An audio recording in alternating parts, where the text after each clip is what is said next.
Right, there's that crazy music. That's hilarious. Oh, it looks like somebody's chatted already. I can't even read it. Right, I hope this is working. I haven't got a clue if it is. Hope you can hear me. This is World Series of Baseball 98. For some reason we're playing that. Yeah.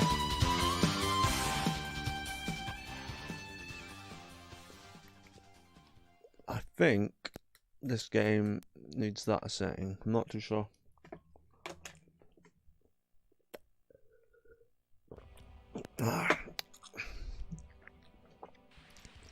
But yeah, as per usual, I'm streaming stupidly later than I should be. Room only crowd. We're about ready to play. It's quite loud. I know what I need to do. I need to turn down that quite considerably. That should be better now. So yeah, I've got this weird TV thing going on the screen. Thought I'd try it out. Because having to move the screen every time is getting on my nerves. I watched someone else stream this, and this is what they did. They went to options and they were like, oh yeah, that's a lot of options, which is true. That's all you get. So yeah, there you go. This is the two games before this are like 2D sprites for the characters. This has got 3D graphics. I'm just going to try and win an exhibition match because I suck at this game. I don't actually understand the controls. And this music sort of it's kind of ridiculous, this tune, isn't it? I reckon they probably had this pumping out on a Mega Drive. And oh, Angry Blitz. Oh, hi. Yeah, do you know what I've not done? I've not put the robot voice on. I haven't. I think the last time I streamed was the 6th of January. So I still haven't worked out how to get the. Oh, it's asking me to connect and everything. That's the thing. If you leave it too long, you have to log back into everything. But it used to like say I was live and say hello and stuff at the beginning. It doesn't do that anymore. So it's just pretty bad. But because I'm unable to stream as much as I'd like to, I'm just keeping it super cash. And funny, this is quite funny, but at Christmas I actually got paid by Twitch. They gave me like £24 or something. Angry Blitz I GX. thought that was funny. Oh, there you go. Not even have a blessed day D. Oh yeah, I remember we used to do that, yeah. Have a blessed day. I put that on for a joke, didn't I? So I think I've Angry Blitz GX. Nice, I'm on my second payout finally. It's just 24 quid. I wasn't expecting any money from it, but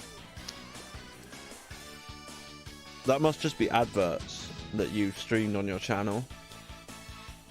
But like I said, I just don't. There's no way I'll make anything from this.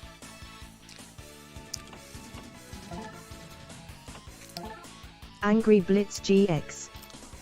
What is that in US dollars? God, I don't know. Maybe $30 or something. Hi, I want to offer promotion of your channel. Viewers, followers, views, chatbots. The price is lower than any competitor. The quality is guaranteed to be the best. Auto on, incredibly flexible and convenient order management panel. Everything is in your hands. Turn it on, off, customize. Go to dogipe.com. Jiggle 85. DXSMO, please refrain sending long messages. Angry Blitz GX. Geez. Angry Blitz GX. If you ever need a mod, let me know. No, this is the thing, dude. I think we did all of that. I made people mods. I'm sure I made you a mod. Or at least a VIP.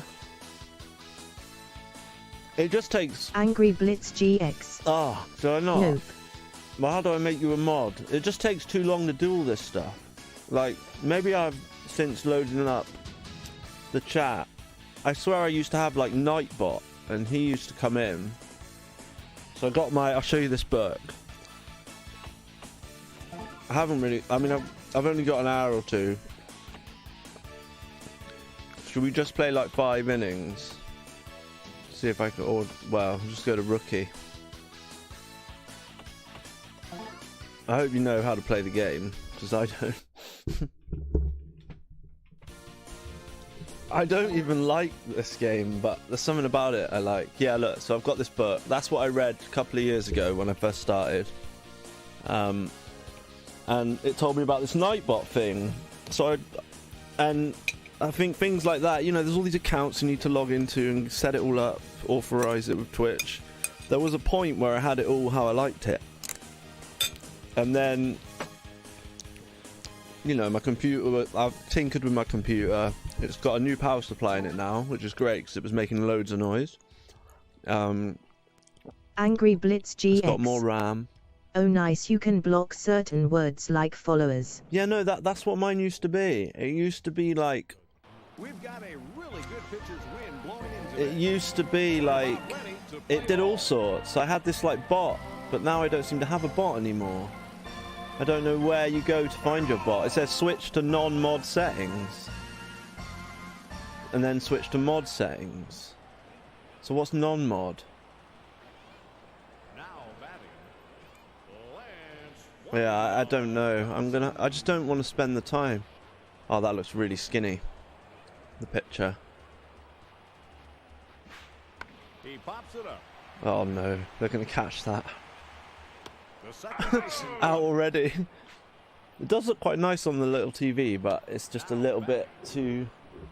I think it might have been you that taught me how to do this. Time! But yeah, we'll play a few little sports games. I think it should look a bit more like that. There we go. So it's not like a proper mask. It's just like underneath. That'll do. But I was getting annoyed. It kind of looked weird, I thought, having it like all the way to one side and then just black. I think this looks better.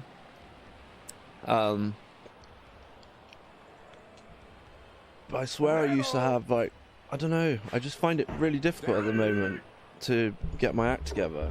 Because once Angry Blitz GX. Don't blame you, it does look better. Oh, you like it, yeah? It's got to make it. Oh, I think if you... Thanks. Well, it's like someone like you, Angry Blitz. It's funny just calling you Angry Blitz all the time. Mr. Blitz. But you've been pretty much with me. You pop in every time, mostly, even if it's just to say hello. And I know that you like lurk as well, so I know people don't always have time to watch it, but they're like lurking with it on. And you'll remember, like, probably a year or maybe a year, yeah, about a year ago I think we peaked. About a year and a half ago, I was streaming 2 or 3 times a week, and we were, you know, there was like you, Costru, Ray, me. There was a couple of guys that were in for a while as well. SG256, I think it was called. There was a bunch of us. There was like 4 or 5 people. Oh, Slowboy, obviously. 5 people that were always watching, and it was just like our little club. And now it's just a rarity that I have a stream. The third baseman caught it. Now batting. Second base is empty. But yeah, I do quite like the way that looks with the TV background, and it's just black, it's just plain. There's loads of different ones. I just picked that one. I think I'll stick with that. I don't think I'll bother with anything fancy. Angry Blitz GX. You stream when I'm usually at work. Yeah, I mean, but I'll get a rhythm going. That's a Oh, dangerous pitch. hit him on the knee. Oh, he gets to walk because I hit him. Of course he does. And a runner on first. So, yeah, us Brits, it's not really, baseball really isn't our thing, but I used to watch I used to watch baseball and American football after work when I used to work in a pub. Because about 2 in the morning here, the baseball would be on in America, and the manager and me used to watch it. He used to love his American sports. The throw to first. The runner moves up to second. Now batting. Third 2 outs. Right, so we need to get this guy out, and then they won't be able to score. But it's more chilling watching it on the TV than it is playing the games. Like, it is quite relaxing, but it's probably not the best thing to stream. Oh, he's cracked that one. Is that's got to be a foul. He gives chase, but it's out of play.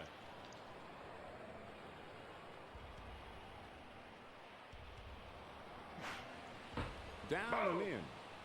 He wastes one there.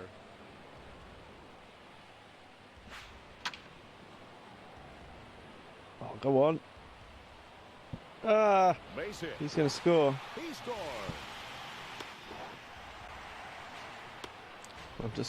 I should practice throwing it about, shouldn't I, really? That was a big double. Right 2 outs. Big double. And a runner on second. Down and in.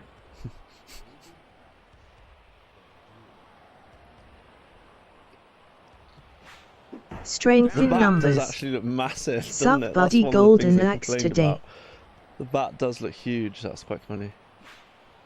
He Oh, that's takes a it. nice one.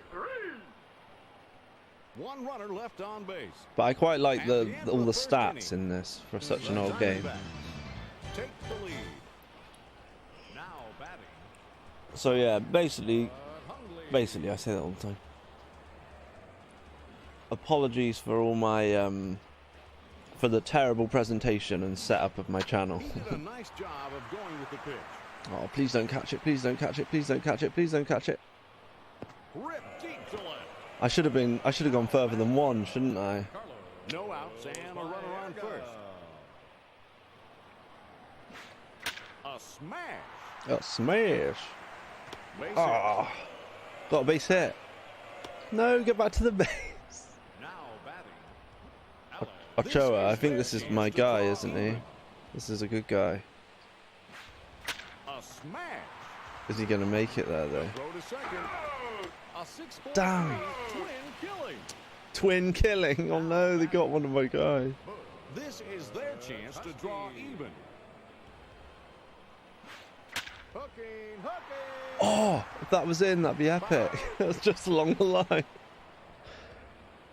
It feels quite satisfying when you crack the ball, though, to be fair. Such an old game. He hits it That was a good shot. through the hole. Get there. He scores.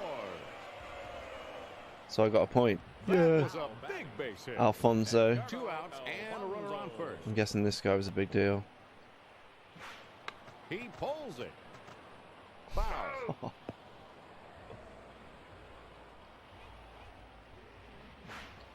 The ball goes high. I think I'm making it too easy for them, aren't I? One runner left on base. Oh. In the middle of the second inning, the Mets. Hey, I'm winning. I've never been in the lead before. I've basically played a few little bits of this game. There's something about it. I quite like it. It's quite relaxing. I'm not sure I'm actually playing it properly, but Down and in. I know there's more modern games. There's the Neo Geo one. I tried that. Bought that for the Switch. Cost me about £3. Down and in. But it's a bit garish and loud. So, but I know it's supposed to be a really good game, but That's a oh, dangerous pitch. damn it! So if you hit them on the knee, then they get to Now walk. batting. No outs and a runner on first.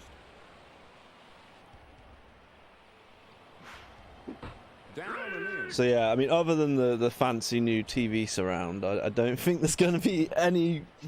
I don't think I'm going to be able to do much else than basically whenever I stream, I'll just pop it up. But I should do an advert for the next one actually, because Nuno, Mr. Nuno Almeida, a fine fellow, friend of mine from the junkyard, he's going to join me on Wednesday evening. I might be a bit sleepy because I'll have just come off nights, but I'll have had a hey right. Oh yes, strength in numbers. It is Golden Axe, so I'm a bit late as usual, and I need to get Nuno in. That was perfect timing. What's this? Da da da. Oh. Da da da da da da. That might not be it.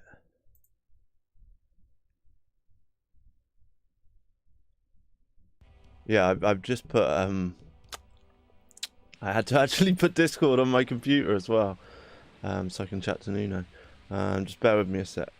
I'm just gonna show you me. That's me with my silly glasses on. Jeffrey Dahmer, apparently. I do actually look like him. I look like enough people. I've got enough nicknames. Let's zoom me in a bit. And thank you for tuning in. Sorry I'm late. I tried to actually tell people this was happening, so I thought it'd be a good idea. Just try and be a bit more, attempt to be more professional. That's alright, isn't it? You can see my face, that'll do. We want some game sound, so all we have to do is go to here, like that. And you should have game sound now. Here we go. I'm just going to let it play for a little bit. I've got my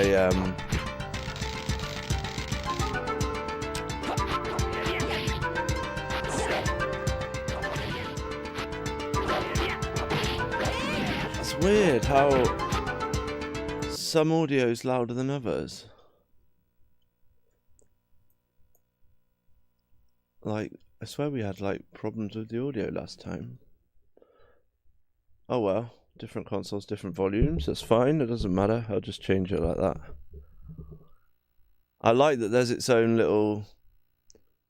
what are those things called? But yeah, so this game, me and Nuno, we were talking on there was like a versus fighting podcast, Titancast for the Saturn Junkyard, that I was lucky enough to be a guest on.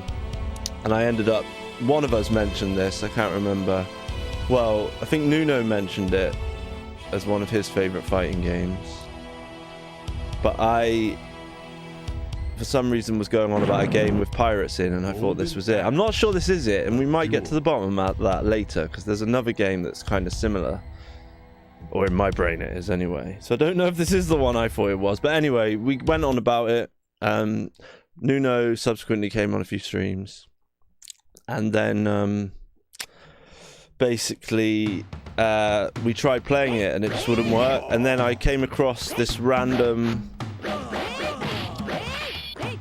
just by chance, when I was looking up things to do with 50-60 hertz compatibility games and things like that, I came up with this thing saying if you have the 3D pad in, which I always use the 3D pad, Strength if you have that numbers. plugged in.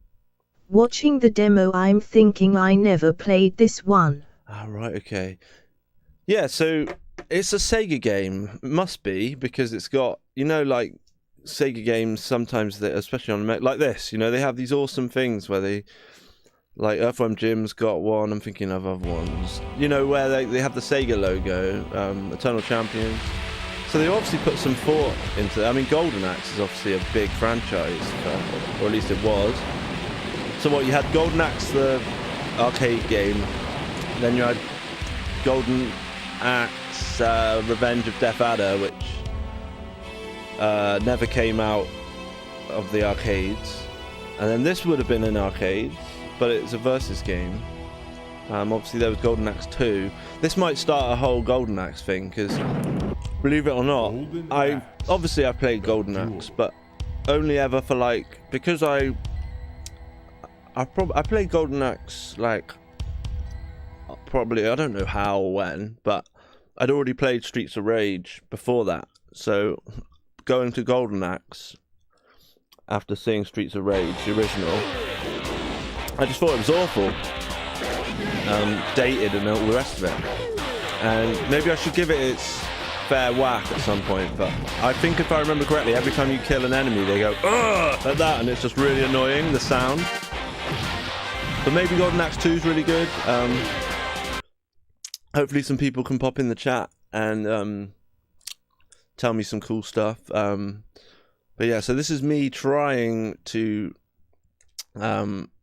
stream on time and more professionally. And if Nuno's shouting at some kind of device trying to get in touch with me, I do apologise. I do apologise.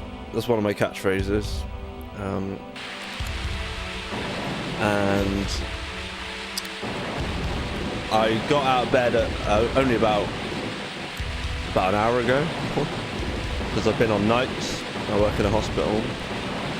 I have to say, I am quite liking my new TV surround on the screen. It just makes things look a lot cleaner and tidier. And Strength in Numbers is in the chat, which is great because I haven't seen you in here for ages. But then I've hardly been streaming. It's barely been one a month. But I think, I create a Facebook event. I hate all that stuff. I'm sure a lot of people that want to watch this can appreciate that. I mean, I'm 37. I get tired just tapping away on my phone, so I've got a Discord, which is chat occasionally happens in there, but to be honest, I think everyone that used to watch has just disappeared, or they're busy like me. It's hard to do something like this on the regular. But anyway, I'm rambling, and we will play some game in a minute. I just want to check that I haven't left Nuno high and dry. But he probably tuned straight into the stream. So I can go. I'm in the general chat, basically, of the junkyard. But we can do it in there, or if it works, or the Jiggle 85 one. But I can talk with Nuno about how I changed. Basically, it wasn't that. I was going under the moniker of Saturn Junkyard for quite a while, and then I decided to switch my name. You can switch your name of your Twitch name. You can switch it every couple of months if you want, but you have to leave it as it is. And I've talked Strength in Numbers over and over again. Oh. Yeah, I got busy with work and then some family stuff came up. I just thought that I kept missing your streams. I didn't know that it has been weeks since you streamed last. Wow. Jiggle 85. Strength in Numbers, please refrain sending long messages. No. Sorry, that's the bot telling you off. I'm really polite. Can you hear me, Nuno?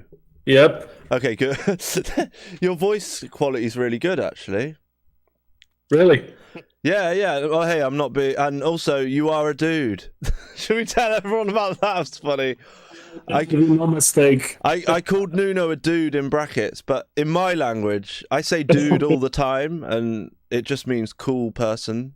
So to anyone that's sensitive to that kind of misspoken use of the English language, I do apologise. I wasn't suggesting that Nuno's name was in any way feminine, or that he likes to put on dresses on a Wednesday. But if you are wearing a dress, that's absolutely fine.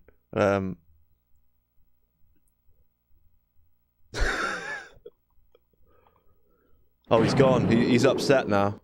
He's left. He's annoyed. Nah, I'm still here, man. Nah, I'm still here. Leans into the mic for angry effect. Oh, I love it. No, it's great to hear your voice, Nuno. What is it that Sam calls it? Is it the Nebuchadnezzar?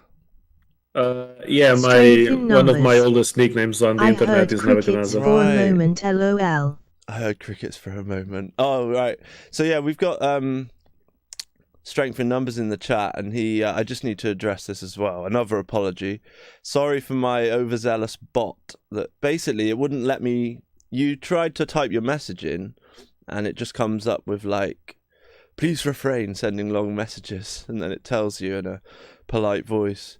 But this is Google Susan, Nuno. But I'm not sure I like Google Susan. Should we check? There was another one called, I swear she was called like Zara, and that was the one we liked. But she doesn't seem to be on speech chat anymore, which is what I used to get the robot voice. She's like disappeared. I have no idea what you're talking about. Okay, so speech chat is like, it looks like MSN Messenger, basically, like old school messenger app, you know? Yeah. But so when someone types in the chat, basically on Twitch, speech chat adds a robot voice. Okay. But you can change like the robot voice, like how it sounds. And since it's been a while, if you if you don't stream or use your computer or whatever for a while, and then you log back in, you have to log everything back into speech chat, like Twitch, YouTube, connect it all up. And then you go into the settings, and I'm pretty sure there used to be 6 different voices, like 3 male and 3 female, but now there only seems to be 2 of each. So I don't know why, but they've got rid of my favourite one. So they've just got, and there was one of them just sounded really naggy, like annoying. And this one's just, if we had someone else in the chat, if there's more than 2 people, you'll notice that their voice, like the tone, it'll be higher or lower, which is kind of funny. So you get like, someone will sound like, I don't know, they'll say something and their voice will sound really lazy, and another person will sound like a bit annoying. But yeah, so it's a work in progress. I do apologise for, let's just check what they're called. They are, let's see, so we go to speech chat, we go to control panel, and we go to, if I was an amazing streamer, I'd just have all of this for everyone to see. But sorry, I don't know how to have multiple windows. Well, speaking of not logging in a while, I haven't used Discord for months, and it's just, there were so many pop-ups right now. I mean, I was just trying to get into the channel and into the actual voice channel that we're using, and there were so many pop-ups. Like, I understand that they want to advertise like new features and such, but I really don't care. I barely use Discord. It's only for stuff like this, being on stream with you and recording casts with the guys. So yeah, it was so annoying. I had to turn off at least half a dozen notifications everywhere in the app, like on my friends list, on the channel list, on the I don't know what. God damn, I just want to get in the channel and talk to you. Yeah. Okay, so this is Susan.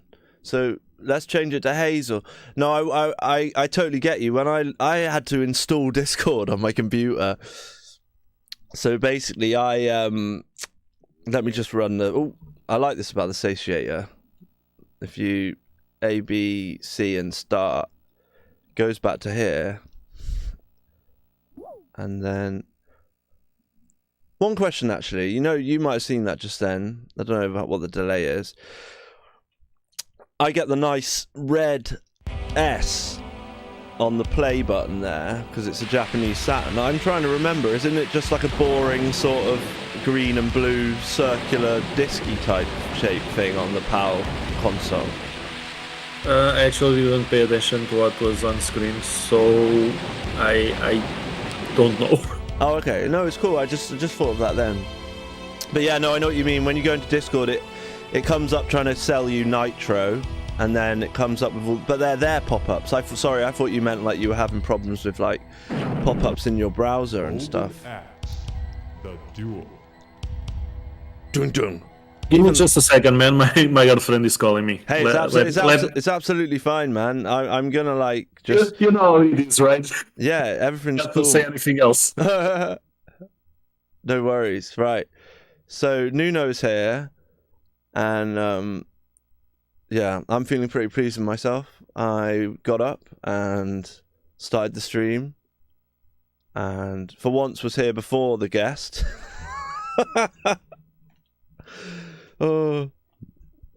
So one thing that for the future, which would be amazing, is using the, I know nothing about all the netlink stuff, so any lurkers, come out of the bushes, as in come out into the chat, and do explain it to me.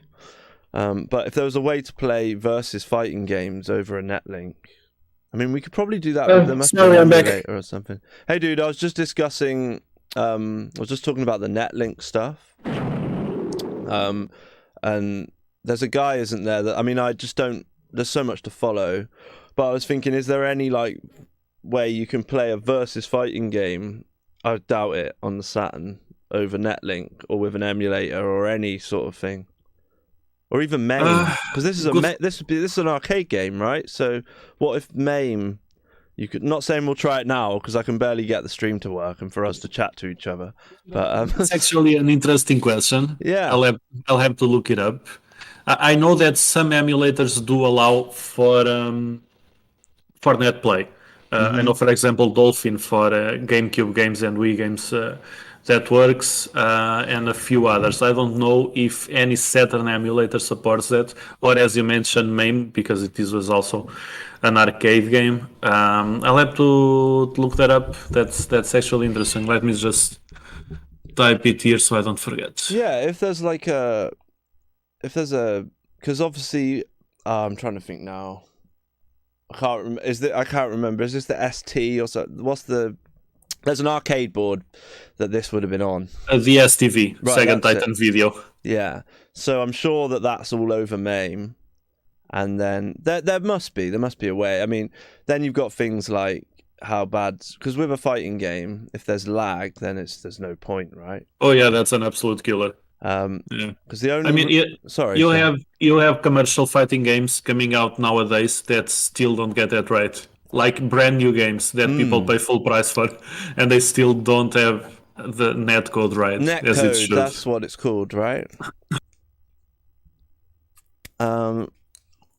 Let me just comment on something. You have a nice border around the picture from the Saturn, like imitating an old TV. Yeah, do you like it? Was that wasn't already a thing last time I showed up for a stream, wasn't it? No, it didn't take me very long, but no, I'm just joking. I basically. All I did was... I could be just misremembering. Maybe it was already there and I never noticed. No. What I do, like... I haven't done anything, like, consistently for ages. And there's loads of little bits that when I was doing this... There was a point in my first sort of year where I just wasn't as busy and I was streaming a lot more. And I had all my sort of, like... I definitely had something that would say welcome to the stream at the beginning, and I had all these little like things that take care of it for you, like bots or Nightbot or something like that. Yeah. And I also had like just all the quality of life and presenting stuff done, and I was just getting. But what happens now is every time I go to do it, especially recently, I've just reset my computer a couple of times. I put some new RAM in it. I'm trying to make it last longer, Nuno, because and this is basically like a great way to just jazz everything up. Is to just, I thought it might have to be, I don't know if you know anything about image masks, but I barely know anything. But the fact that I'm in a circle is just because of a mask, and you're talking like in Photoshop, a mask allows you to like select the areas of the image that you want to show or want to make invisible. Yeah. So I know a little bit about graphic design. Yeah. Yeah. So that's obviously what it would look like is a black circle, but you change its color channel to, I think it's called alpha instead of color, and then with the opaque... Yeah, alpha is transparency. Yeah. So, but with this, that's what I tried at first. I tried to get all complicated, which would have meant that I could have the screen, which is one window, and then the TV thing, and I could have just like moved it around all as one. But then I was like, sod this, it's not working, because it's not a mask, basically. It's it's just an image. So it's literally just an image on top of the screen. It's nothing fancy, but I think I found one that looks nice, and it makes everything look a bit cleaner, because otherwise I was getting annoyed with having to resize my image and put it to the right of the screen, and it's all right. And then I've had a few people that they don't complain, but they would call me up. They'd just say like, oh, the aspect ratio is slightly off. And I had to explain to them that I'm just not good enough to get, I can't afford a capture card that gives me exactly the image. But what this one does do is it's got absolutely no lag, and I can resize the image. I could do it by eye if I wanted. That's the best it looks pretty much what I'm looking at on my TV, which is over here. So this is also a way for you to resize the game so it's always the perfect aspect ratio. I can, well, I suppose. I thought it was just for looks, like just to make it look more, Yeah, you know, to give that old school style of playing on a CRT. Yeah, but I hadn't even thought that, like, because if I hold shift and then like drag, I can stretch the image because basically getting the image off my capture card onto the computer, it doesn't display exactly as I'm seeing it at first. Not every time. On some stuff it does. But that's a good point, because I was messing around just trying to fit it in the window. And yeah, that's a very good point, actually, that like it will help make it easier for me to make it look, because it's a full free screen, isn't it? So it's cool. It also looks nice. Yeah, so, that's the main thing. Congratulations on that. It does look nice. Yeah, yeah, exactly. So yeah, it's really nice to have someone to chat to, actually, on the stream. I feel like I don't deserve it because I've not been streaming enough, and now I've just got a guest. Come on, that, man! You know? Don't say it like that. I'm only joking, but you should tell us all. We've got 2 viewers. That means that I'm not even watching my own stream. That's terrible. That's like Twitch 101. Watch your own stream, so you don't get a 0. It plays havoc on your phone battery, but let me just do that. And I think I even made a Facebook group this time. So I tried all the stuff I used to do, like I was saying about having your ducks in a row. But even just like sharing the stream, like you've got to promote it before, really, or have a schedule that everyone knows you're coming up, and you've got to be consistent. It's so many pastes, copy and paste and clicks and sharing it. That can take like 10 minutes. But I got out of bed about 10 to 5 because do you work shifts or something? Yeah. So I work in the hospital. So I think we've done a stream. When was the last one we did? We did Halloween, didn't we? We did talk about your work, but I didn't get that part that you worked shifts. I thought it was like a regular schedule, maybe 9 to 5 or something. No. So I thought I might have told you when maybe you'd left the podcast, because when I did the podcast with you guys about the fighting games, and this is why we're playing this today, really, isn't it? Oh, yeah. That podcast I had to leave early. I remember that. Yeah, I left a bit over halfway through. Yeah. So it's full-time hours, but think of it more of like 150 hours a month, and then you'll do shifts. So you could do like a day, which would be what is it? It's 8 a.m. until 6 p.m, or you do a long day where you do 12 hours, 8 to 8, and a night shift. Everyone has to do night shifts. Who was I last time? I was this guy, Zoma. But yeah, you can tell us a bit about this, man, because I've been looking up about it, and I've had a little go on it since I've started using that now to make the game load. So that's a tip. Don't put your 3D pad in when you try and play this game. Well, I don't really have much to say because it's not like I'm an expert or something. It's just a game that always stuck to my mind because, as I mentioned in that one podcast about fighting games, it's a game that I played a demo on one of those famous Saturn demo discs that you had back in the day. Yeah, people have said that in some of the comments for the stream. They were saying demo disc 1 or something. Yeah, Sega Flash Volume 1 or something like that. Right. So I was pretty much new to games and I had my Saturn. It was my first real console. I had like an Atari 2600 clone, one of those Chinese knockoffs that has games built in. And technically that was my first console, but it was more like just a toy that I played around with for a few weeks or months and then completely put to the side. So the Saturn was my first real console and my introduction to what the game scene was at the time. So everything was new for me. I hadn't had like a Master System or a Mega Drive, so I I was aware of games and used some of the most popular styles of games, but everything was still pretty much very new to me.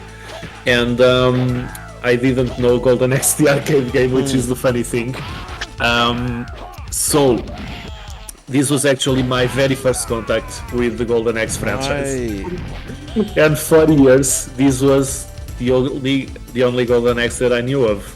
So whenever I eventually started going online and frequenting like gaming forums, talking to other gamers and stuff like that, and people would mention Golden Axe, and it didn't quite fit my memories because the Golden Axe that we were talking about was not the Golden Axe that I was thinking of. So I eventually did find out about the old school arcade games, especially the first one, which I actually love. I ended up falling completely in love with that game. I have played it a lot in various systems. Now they are just emulated the original arcade version on MAME. But yeah, for a long time, this was the only Golden Axe that I knew of. And I eventually learned that it's kind of the black sheep of the series because it's completely different. So it's a one-on-one fighter instead of a side-scrolling. And it's not usually held in high regard. But for me at the time, again, like, see things from my perspective. I didn't know a lot about fighting games. I had never played the classics like Street Fighter 2 or Mortal Kombat, any of the classics of the time, King of Fighters, nothing of that. So this was actually one of the very first fighting games that I've ever played. Actually, now that I think about it, may actually have been the very first one-on-one fighter that I've ever played. Can't be sure about that. Wow. And what stuck to me was just it was basically the graphics and the style and the theme of the game. So it's obviously fantasy themed. This stage that you're playing right now is actually more high fantasy with the big castle in the background and the high walls. But most of it is like more low fantasy. It's not so much Lord of the Rings, but more like Conan Barbarian, which is a style that I dig a lot. I mean, even the book that I published last year was very much in that low fantasy setting. Not really about dragons or elves, but more about like this ancient archaic world. And so the backgrounds were awesome. They were really evocative. It's kind of stuff that stimulates your imagination as a kid. It's not like nowadays that I'm completely like fantasy is everywhere, and there is no lack of fantasy games and TV shows and movies and whatnot. But back when this was still something relatively new to me, at least, it's kind of stuff that really leaves an impact on you. So the backgrounds were amazing. The characters, you have these big sprites and detailed, I think, with these nice little details. For example, the guy that you're playing as with skulls and the eyes drawn on the cloak and all of that stuff. I obviously like the main guy, the barbarian guy, the Conan barbarian style, the ex-battler. So I love that guy, I love the design, and it's just, I love this on a very superficial level, you could say. I don't really get into the specifics of the gameplay, the combos or anything like that. I just really dig the style of the game. And for me back then that was more than enough. I mean, I just loved looking at the game and it made my imagination spin. And through that one, like that feral kid with the animal skin on top. Come on, man, that's great design. That's the kind of character design that you just love as a kid. It does look really, really nice, doesn't it? I think, and I like I was saying just before you joined us, like, I'm not saying every good Sega game has its own like Sega logo thing, but this one does have one of those. It's got the what are they called, the little, are they gremlins or something with the potions? Gnomes, I think. Okay. Yeah, they're kind of cool. But that's interesting that you thought this was Golden Axe, this was what it was all about, and you didn't know about the arcade game at first, because I was saying also before that I'd played Golden Axe, but I probably played Streets of Rage round a mate's house on the Mega Drive before Golden Axe. So if I'd have had a little go on Golden Axe at some point when I was, I don't know, whenever, or knew of the game, I either played it and thought this is not very good, or the main thing I didn't like about Golden Axe was it's the noise when you kill someone. They just go ugh every time, and it just really annoys me, like the sound effects of the. But I'm thinking now that I'm enjoying this, I will have to go back and really try and give Golden Axe, the original Mega Drive one, like a bit more of a chance, because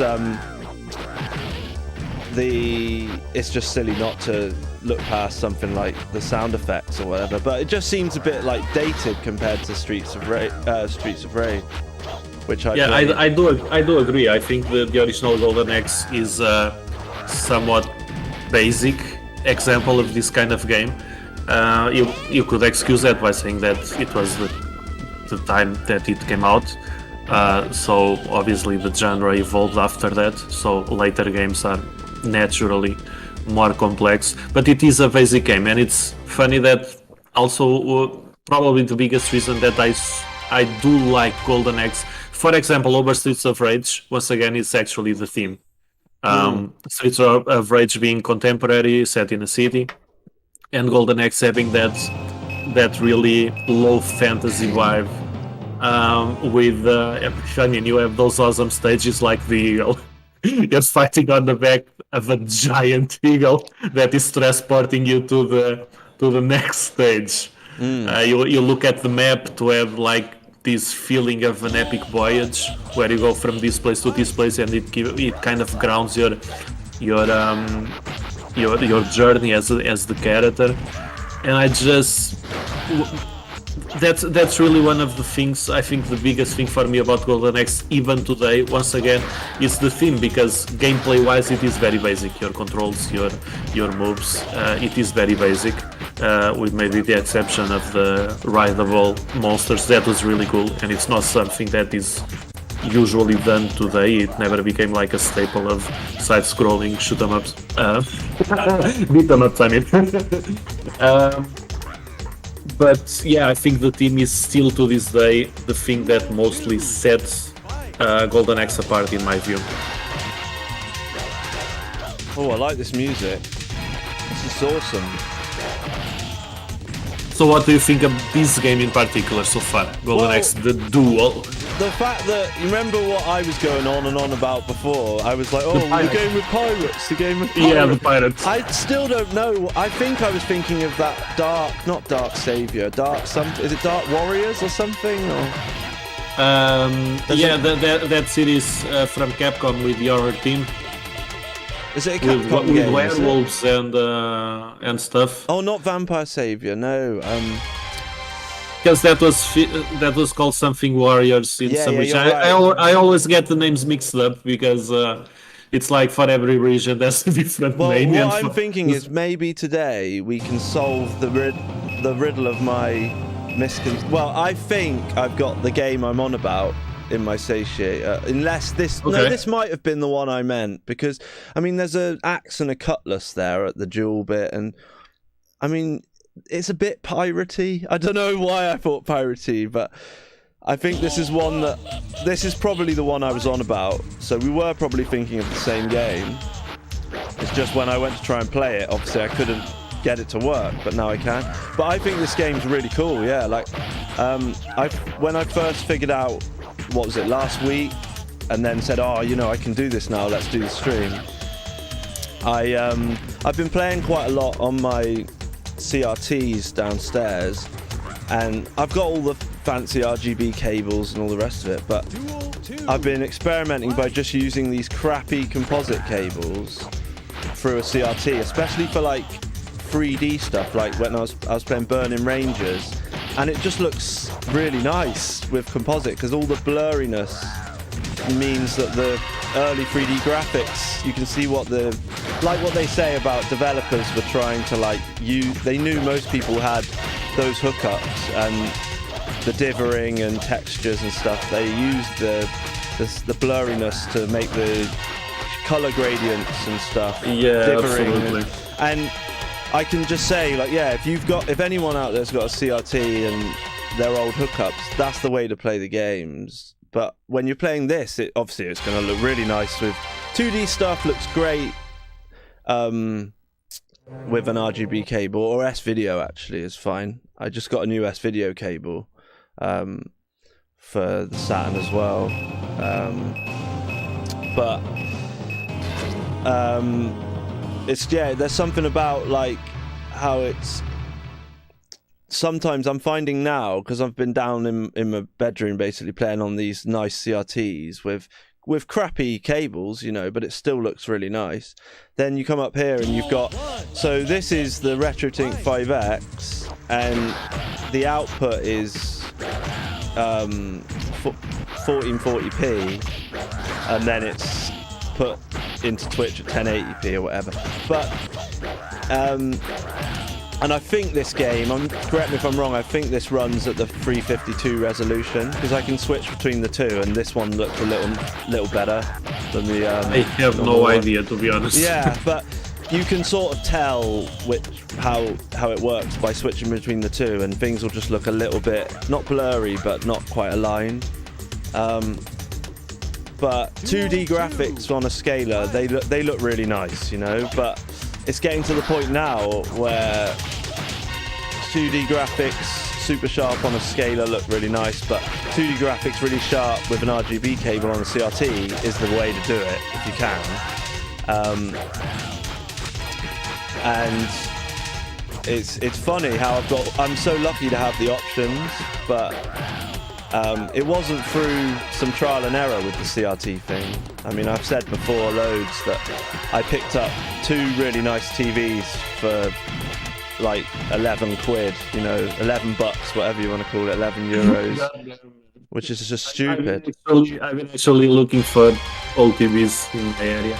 Yeah, just do it, but don't get a massive one unless you couldn't lift them, or you really want to get. I mean, I've got 2 really large. I've got 3 actually. One that just doesn't work, that's under my bed, and that was one of 2 purchases that ended up breaking on me quite quickly after I had them.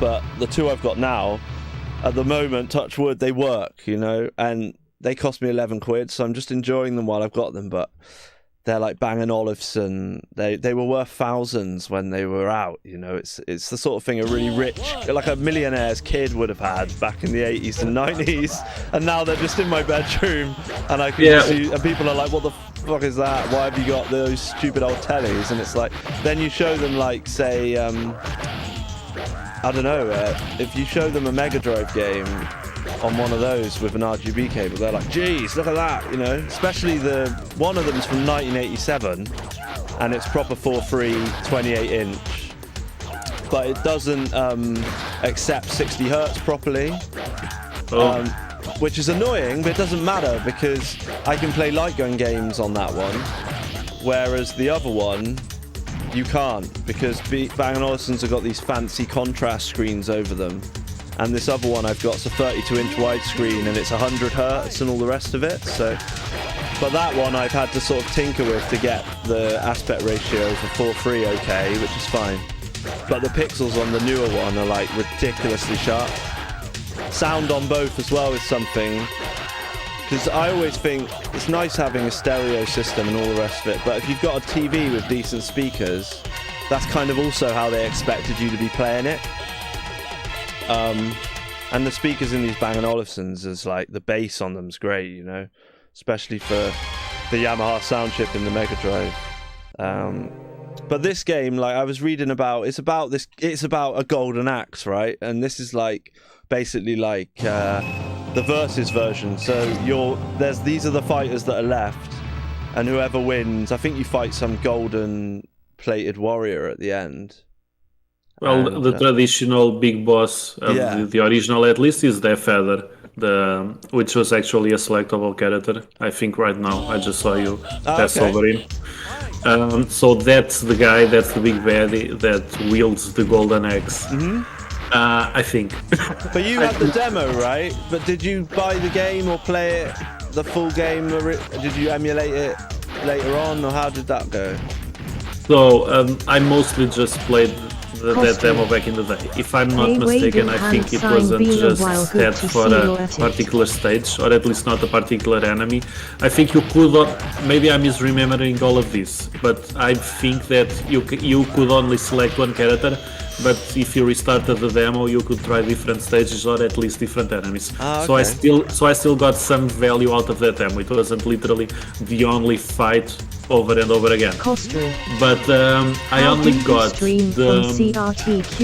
try the full game a good few years later when I got my second Saturn. By second Saturn, I mean I had sold the one I had as a kid. And during my late teens, I got back into the Saturn and bought another one secondhand. So that's what I mean by my second Saturn. I was already in my late teens, and I modded that Saturn to play burned games because original games were already getting really rare and really expensive, even back then. It's crazy to see what they go for nowadays.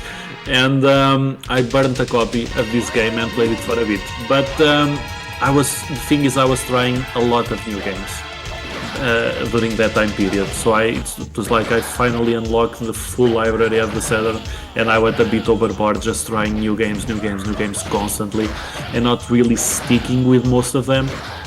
I did finish a few, but most I just really played only for a bit and then immediately moved on to the next, because I was just like overwhelmed by all of these choice, all of these games.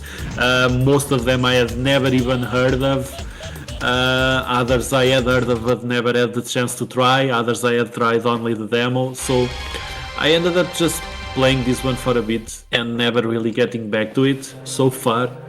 I'm actually thinking of trying it soon. Yeah. After this stream. Yeah, watching me lose to my own. I will try and concentrate and beat the guy now, but I don't really get the.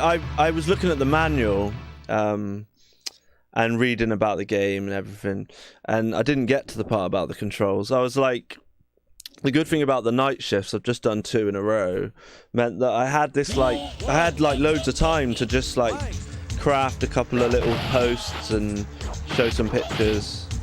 And I was looking through, but I'm guessing it's the same as Street Fighter, but I'm not sure. I know there's like some kind of special moves and things, but at the moment we're just I just like the look of it, like we said before, like on the versus fighting podcast. I love the look of 2D fighters, but they do mention it's very like I'm trying to treat it like a Samurai Showdown thing as well, where like it's a bit more slow paced, and it does do the SNK zoom in and out thing I've noticed on the graphics.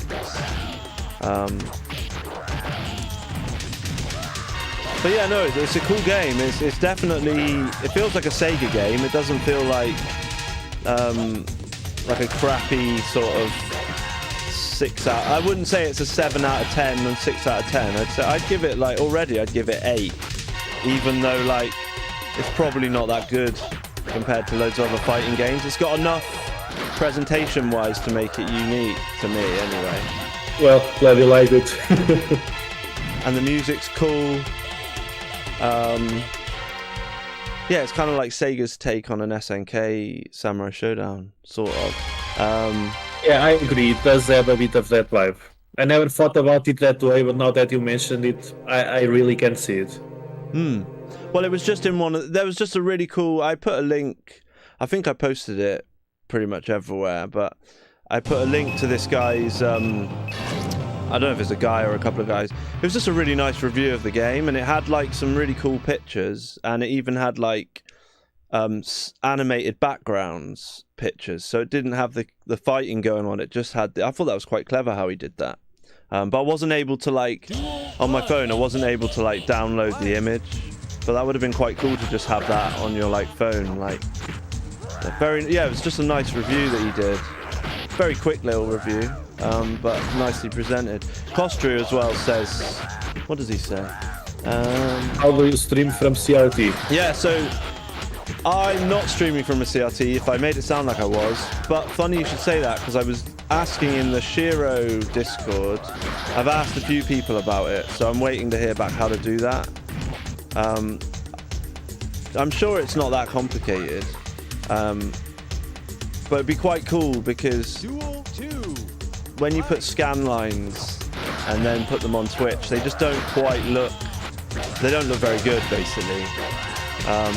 I don't usually add scan lines to things with scalers, but now I've been downstairs on the CRT, especially with some of the 3D stuff. Like when I was playing Burning Rangers after playing it on the CRT, I was like, it just looks too sharp. It's like too high res, you know, because I'm playing them at 1440p, and it makes everything look, it's super sharp and everything, but you lose some of the way the graphics were meant to look. It's hard to explain, but everything. Do you know what I mean? I think it's funny how there are guys who want to play on original hardware, but they want to get the most crisp picture, the most perfect picture that you can get, and so they use like what you think, what you have, the RetroTink or the OSSC or the older FrameMeister or something like that, and they use nice cables and they connect it to a modern LCD TV, and they try to get out of this analog connection. They try to get the most pure pixels, the most pure look, purely digital look that you can get, and more power to them. Okay, I'm not judging. I'm just saying that I think it's funny that on one hand you have these guys who want to play on original hardware and try to perfect this analog signal into a pure digital signal, and on the other hand you have guys like me who mostly play on emulators. So I already have a digital signal to begin with, but I hate it. I can't play it. I can't play games from this time period and before like looking that crisp. It does nothing for me. I absolutely hate it. So what I do is the opposite. I take a crisp and clear pure digital signal with all of the perfect pixels, and I use shaders. I actually made a video for the Saturn Junkyard YouTube channel a long time ago explaining how they work. So I use shaders. The shader is basically a visual effect. Games use shaders. In this case, it's something that it's like a configuration file that you add on top of an emulator, and I use shaders to basically simulate the look of a CRT. Because I want that look. I want the pixels to kind of mesh together. I want the colors to get a little bit blurry. I want to get those effects that you mentioned, where the developers like programmed certain textures or something, not textures, but some sprites, some effects in a specific way that when seen through a CRT TV with a regular cable back then, it would kind of mesh together the colors and the pixels, and I love that look. So I go to the opposite extreme of starting with a pure signal and trying to fuck it up. Yeah, that's cool. No, I mean, I'm a mix of both. Sorry, I interrupted you there. Sorry. No, I was just saying. Oh, by the way, that's that fella, the guy with the black helm. No, I was just finishing by making the point that I want the game to look blurry, but not like in a generic bad way, like when you just use bilinear filtering and blow the picture up. That's the bad kind of blurry. I want it to look blurry in the proper way, and you have really advanced shaders that try to basically simulate I can call them pixels because CRTs don't have pixels per se. They have the dot mask or the shadow mask, I mean, or the aperture grill, but like the small, they try to simulate the small force source of the original screen, and even try to kind of break down the sub-pixel colors. So you basically get it's hardcore trying to make a picture look like it's coming from a CRT. It's crazy. You have to look that up. I'm a bit of both. Well, I wouldn't say a bit of both. Basically, what I was trying to say is I like really sharp 2D stuff on a CRT, but I'm discovering that I really like some early 3D stuff to look, to be blended with the way that happens with the composite as much cable. as I love the convenience of the OSC on my old, I don't get the same feelings as I do from my CRT, which was banished to the garage.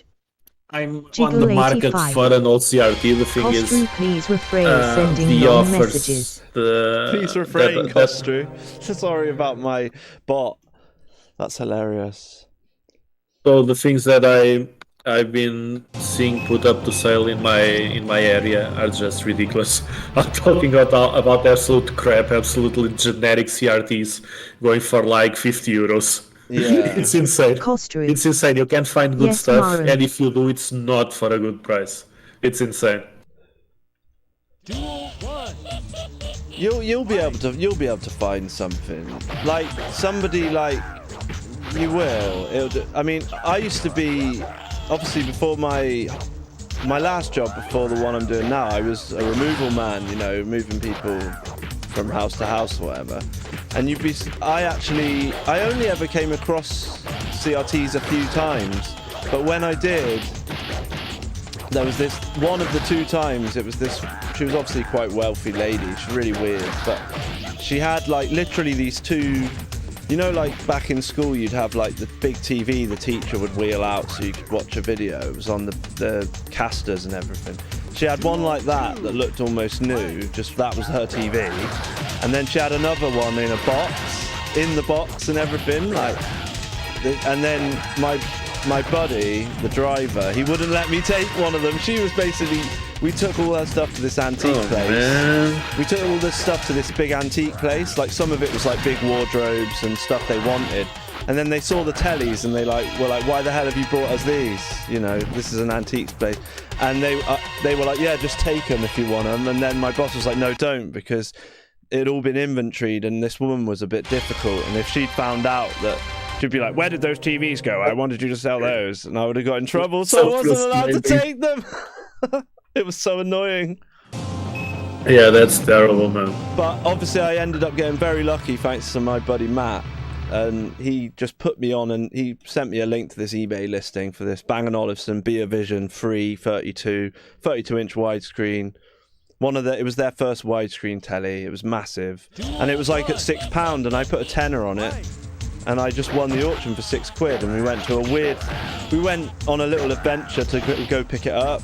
It was like maybe 7 at night, dark in the middle of the countryside, to this woman's farm, this funny little old lady. She was like, all right. And then she let us in through the gate when we finally found where we were going. And it was just sat there in her garage. And I gave her I literally gave her like a £5 note and a £1 coin.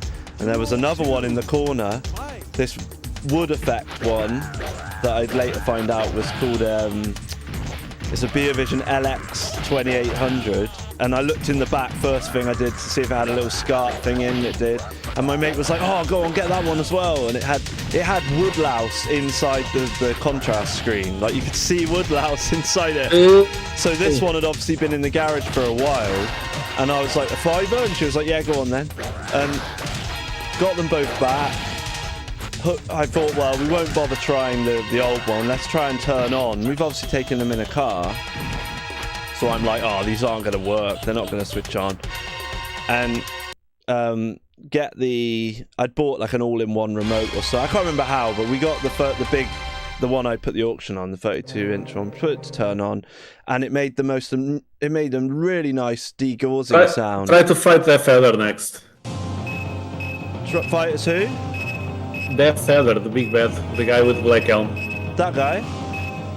Ah, cool. Well, there's a delay, so I can't say if you're choosing the right guy right now. I know we're just chatting and everyone's just watching me lose to the same guy over and over again. Okay, I can see it now. That's the guy. That's that feather. I like the look big, of him. The big bad from the original game. Yeah. So is he artistically correct then? Because he looks pretty awesome. I think he has more than one design, or at least because it shows up in not just in the original game but also in the second game on the arcades, which has nothing to do with Golden X2 on the Mega Drive. I love that you can turn into a frog. We haven't discussed that. You turn into a frog. I mean, that alone needs like... And I like this guy. He's got a funny kick. Did you see that funny kick I was doing? It's sort of like... I'm trying to get my leg in the air on camera. There you that go. was easy compared to the other one. Duel 2. Fight. Is it a kick?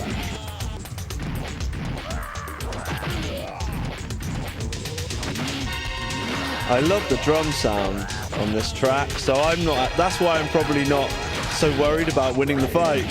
Well, I'm having a nice chat, you know. It's all good. Other Saturn themed streams are available if you don't like this one. Have you ever played the Golden Axe remake on the PS2, part of the Sega Ages collection? No. That is something that I could get, though. I have what's it called? I've got all the free McBoot and a hard drive in my PS2, so I could download the ROM and quite easily put it on my PS2 for another time. We could just do a whole, like, Golden Axe theme, you know?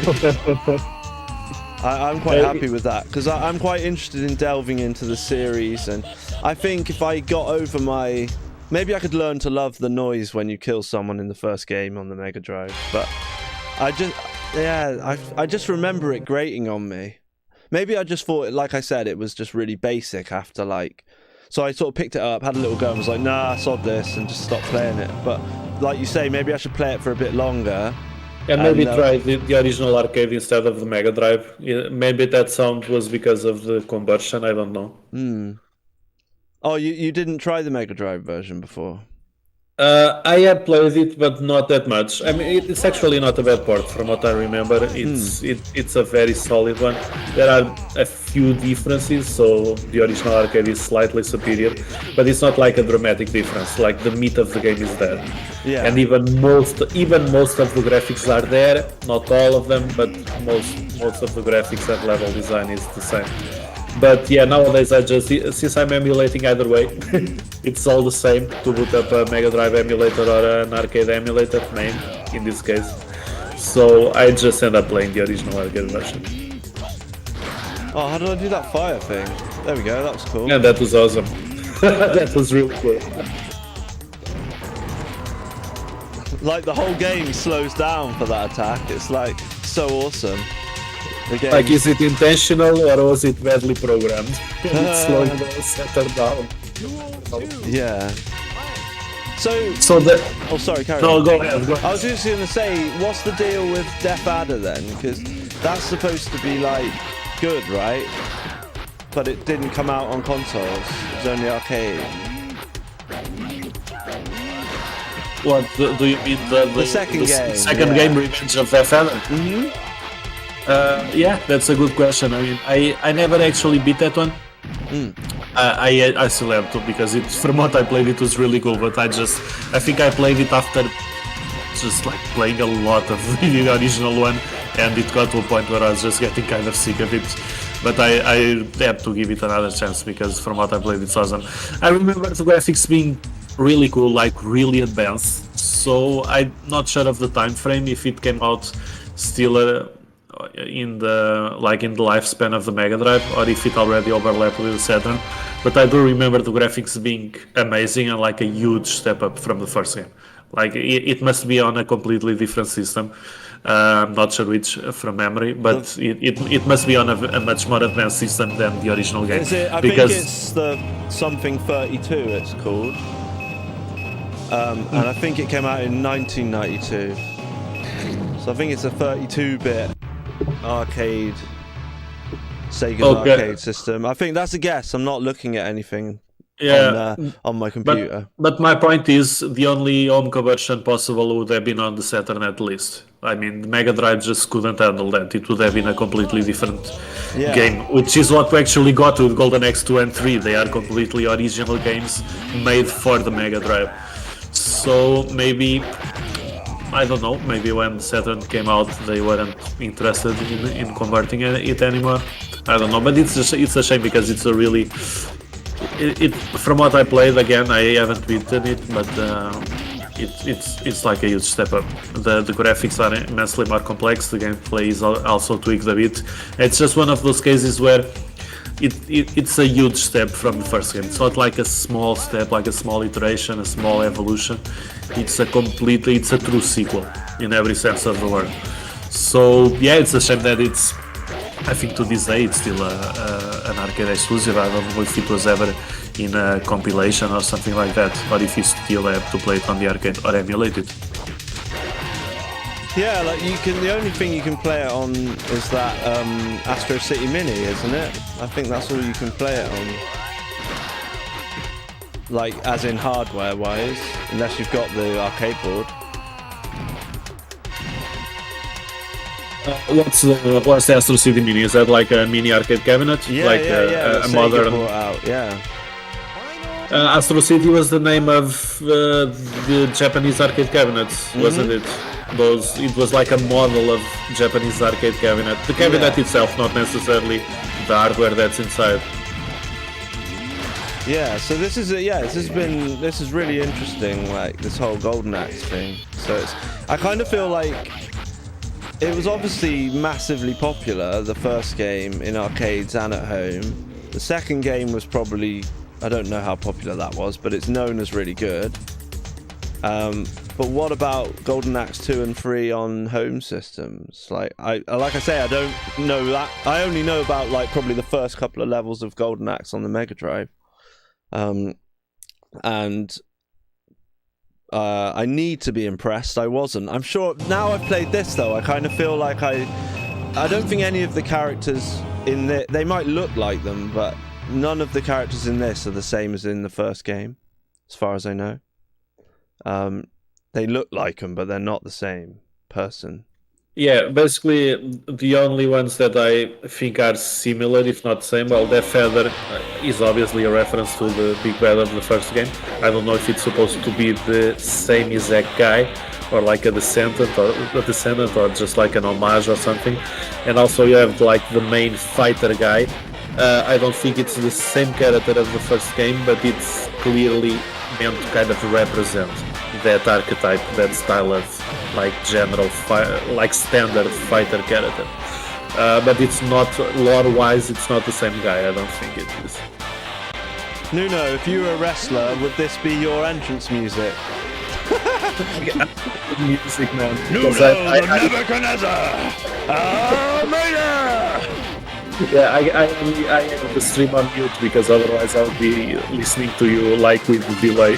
So I'm only hearing you through Discord, and I don't get the music, the sound from the game.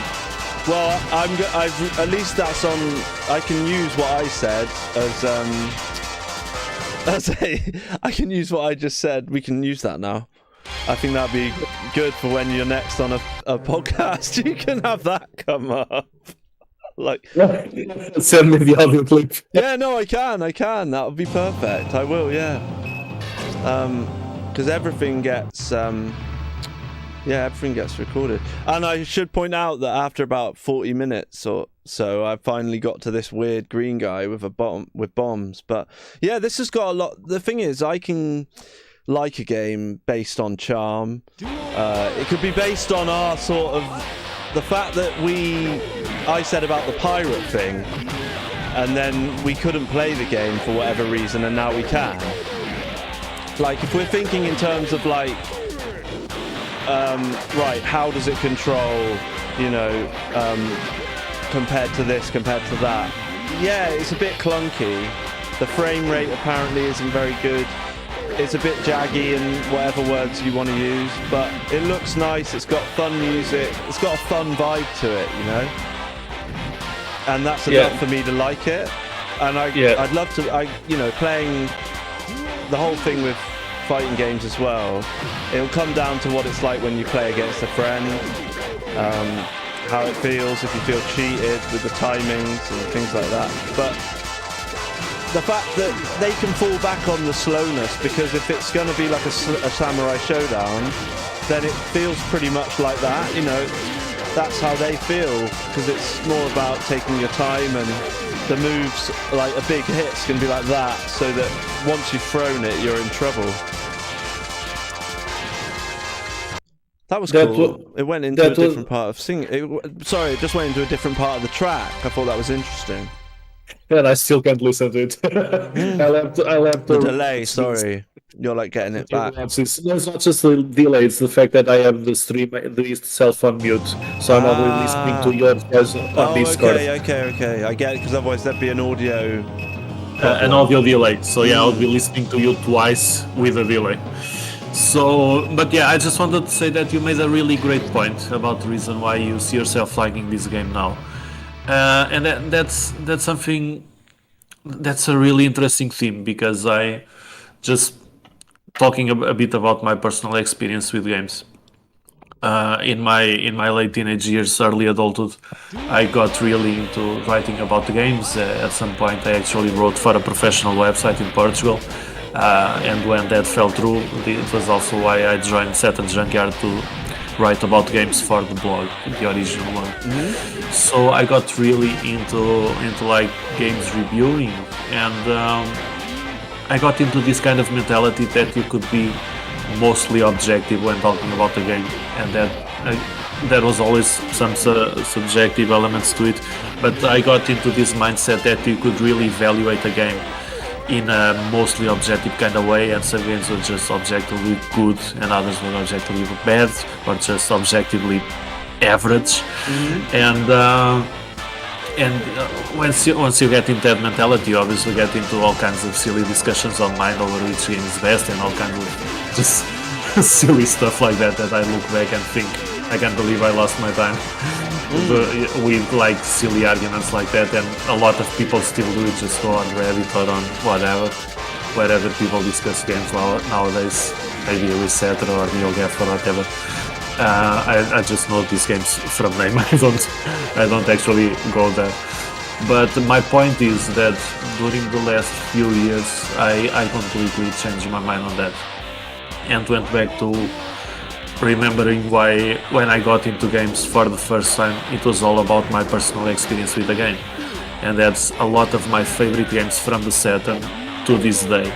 And that's actually like something that gets brought up now and again in the Saturn Junkyard Facebook group. Like a few weeks ago, maybe a couple of weeks ago, there was this video from Sega Lardex reviewing Dragonheart for the Saturn, which just happens to be one of my very favorite games for the system. Oh, and yeah, I've watched that. And I actually didn't, because I already knew you didn't like it and was going to talk shit about it. I don't. So I don't actually know what he said about it, but I just guessed that he was going to criticize it. And the thing is, actually, some of my favorite games on the Saturn are games that are not well regarded generally, and I think this is true for a lot of us. For example, Simon has a thing with Casper, the video game, based on the movie. So it's one of his favorite games, and it's actually not a bad game in any way. It's actually a very good game, or maybe at least from average to good, not great, not excellent, but a reasonably well-made game. It has a charm, yeah. And another thing I was going to say is, what I find is if I can find something unique about a game, or if it's just got a vibe I like this has just got a nice, it's the art style and the way they put it together, you know, it's like they created the game. I don't feel like they just chucked this together. I don't think they were like, right, we need to make a fighting game that's like really good, let's hurry up. Like, I think like people tried, you know, I can tell people enjoyed making this, like they didn't just like throw it all together.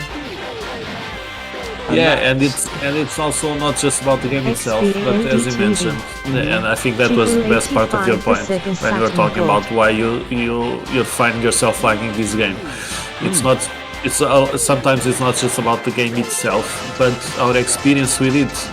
Like what just happened, that you got into your mind that maybe this was a game that you're thinking about, but then you couldn't get it to work, so you finally could, and you finally got to play it. Yeah. And all of this history with the game, all of this very short history, but it's a history.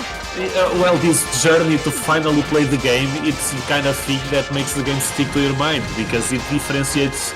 It makes it stick to your mind in a way that most games that you just try you just try them without issue and play them for 5 minutes and then move on.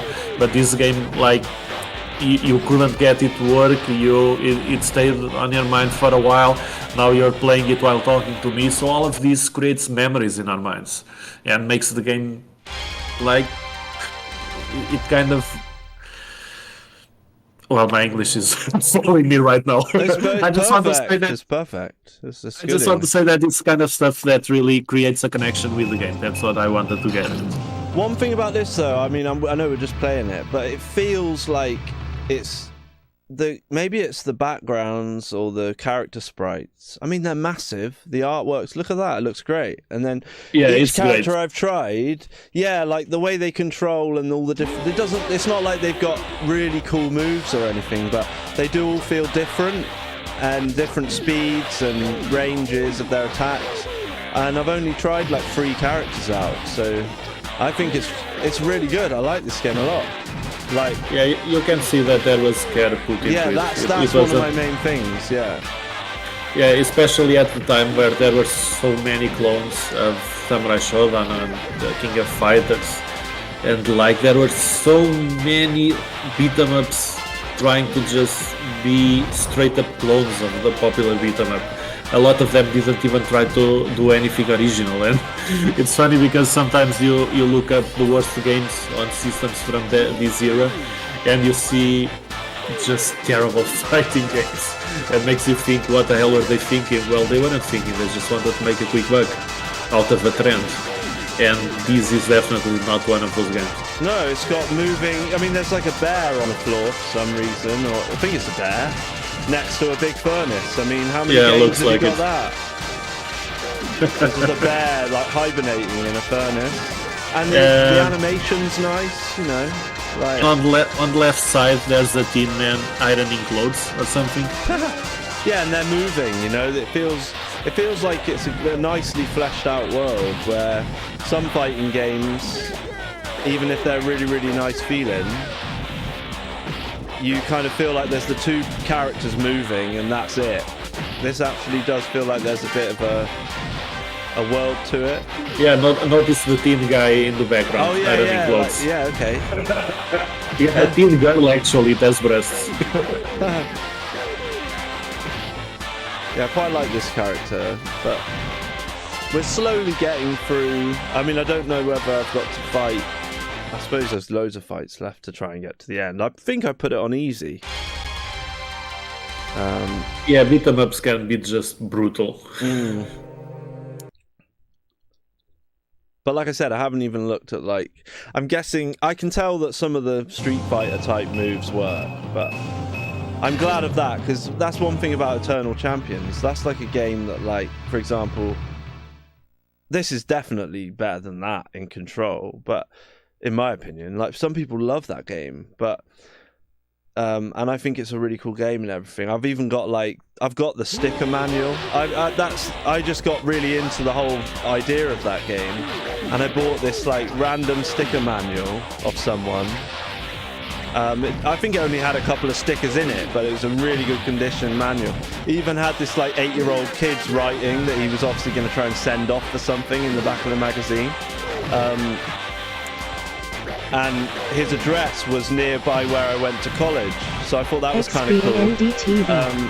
And I've got the art, music, and lore Mega Drive copy, complete in box. But I did hate the controls. The controls are like weird. Like they tried not to copy the quarter circle thing, so it'd be like, I don't know what it is, but it might be like left, right, A and B, or down, up, something. It was really weird to do the special moves. And that is a solid game. Like, I've only ever got to like the 3rd battle, I think. Like, it's really, really difficult. But again, I still like it, and I'd like to maybe playing against a friend. It's a lot more fun, and it's got I can't remember if it's got fatality type things in the first game or whether that's the Sega CD game, which is supposed to be better, but. I thought that this would be a bit like that, but this is better. It plays better, this game. It took me so long to beat it. Well, you can try Dragonheart next. Dragonheart. I'm not sure that's on my satiator. But I watched his review. I think I watched the whole thing. And yeah, he does say it's like one of the worst games ever or something, doesn't he? But maybe the control isn't as bad as... Maybe he just doesn't like digitized graphics. I'm not too sure. I haven't played it, so I'm not going to say I like it or not.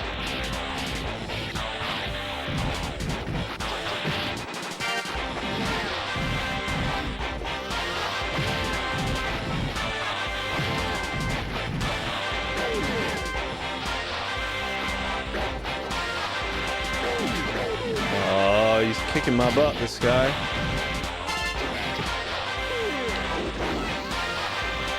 So how's your, obviously you've got the book that you released.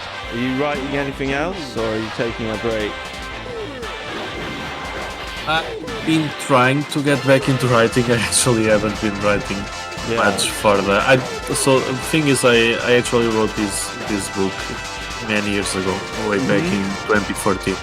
So over 8 years ago by now.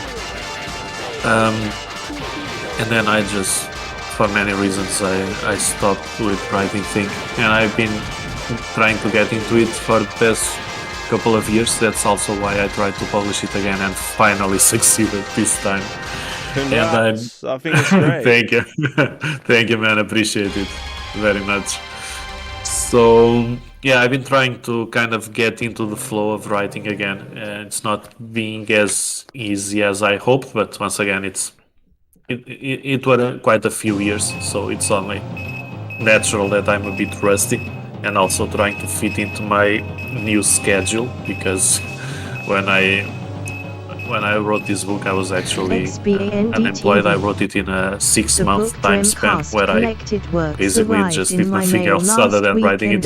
Now I have a job, I have a girlfriend, I have a house to take care of, so all of that really gets in the way of not only time but like mental space to pick up writing again. But I was actually invited for a short story collection a few months ago. Very short stories. It had a maximum limit of 3,000 words, which is roughly 6 pages of regular and A4 size double space formatting. So, and that actually went really well. I came up with a really cool concept and managed to pull it off, and it was accepted by the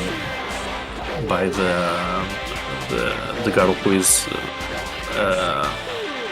managing the publishing of that collection, the editor. So, which was cool because I've actually had terrible experiences with being invited before. I mostly just submitted my short stories for like contests, competitions and they would choose the best ones, and I just was used to just trying my luck. And the couple of times that I was invited before, they actually went terrible. In one of those, the editor ended up not liking the short story that I came up with. The other one fell through because just many reasons.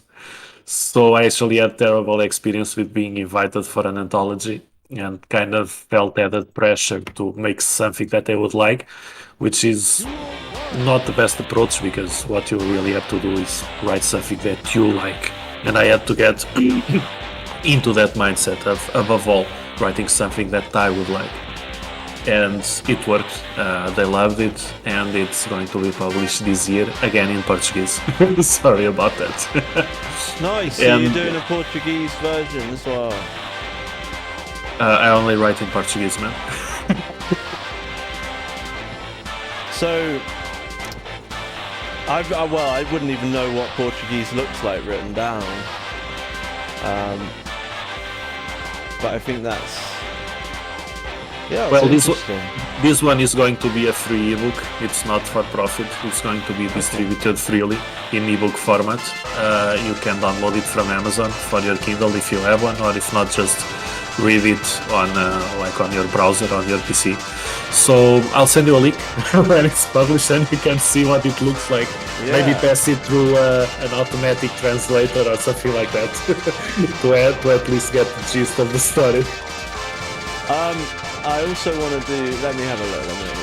So, X-Band TV. Sorry about the please refrain thing. It's I used to be able to click things and like allow you to like say whatever you wanted, but I wonder how long a message has to be for it to be like flagged and then send out that message. But yeah, again, more technical stuff. So yeah, please don't be offended by that. 5 messages were deleted by moderator. 4 messages were deleted. Okay, so it's basically only allow it reads them out though, so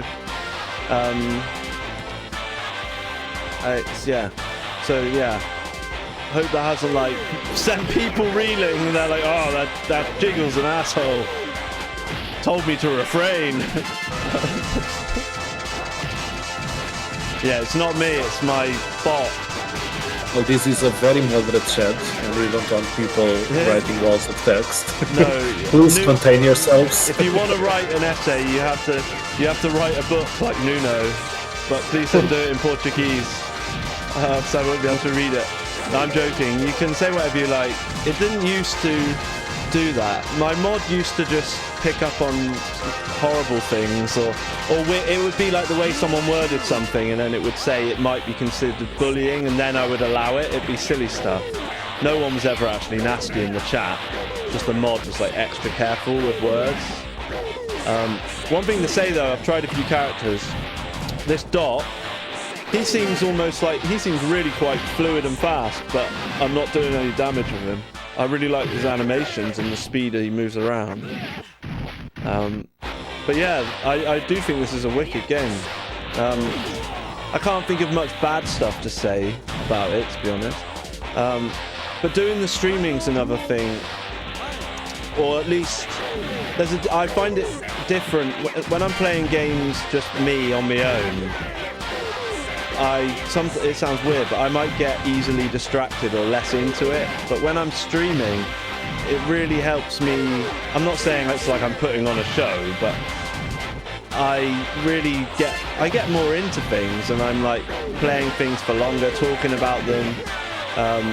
It's helped me experience gaming a lot in a different way, which is kind of cool.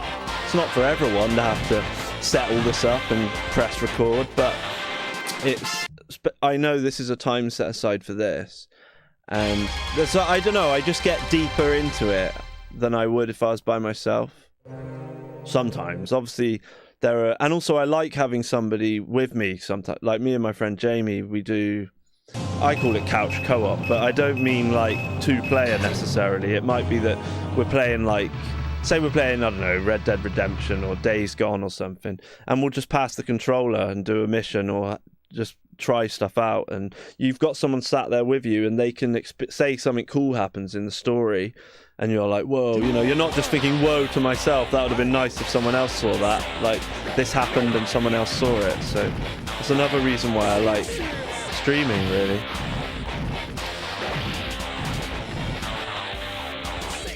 On the other side, though, I don't actually sit around and watch other people stream, which is funny because I totally get why a lot of people that want to play games in their spare time, why would they want to come and watch me play them, So it's a funny one, really. But a lot of people that watch, they tend to be at work or something, so they can't play their Saturn. So they might be, like Kostru owns a restaurant, and I know that a lot of the times he might just be in the manager's office and have a quick 10 minutes or have me on in the background or something. That's another one people like to do. So,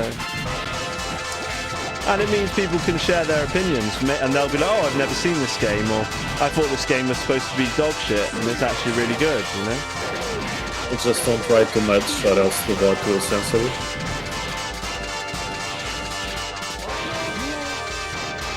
Talking about the chat. Oh, was it censoring me? That's cool. It worked. Just saying, you said people can share their opinions, and I'm just saying, well done. Don't write too much in the chat.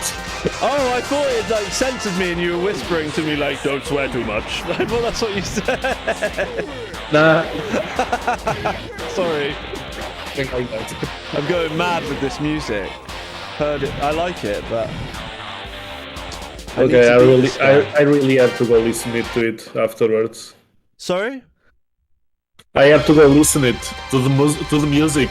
You're talking so much about the music, man. I'm getting curious. Oh right, yeah, no. It basically, I could sing it for you. It's not very high quality. It goes. It's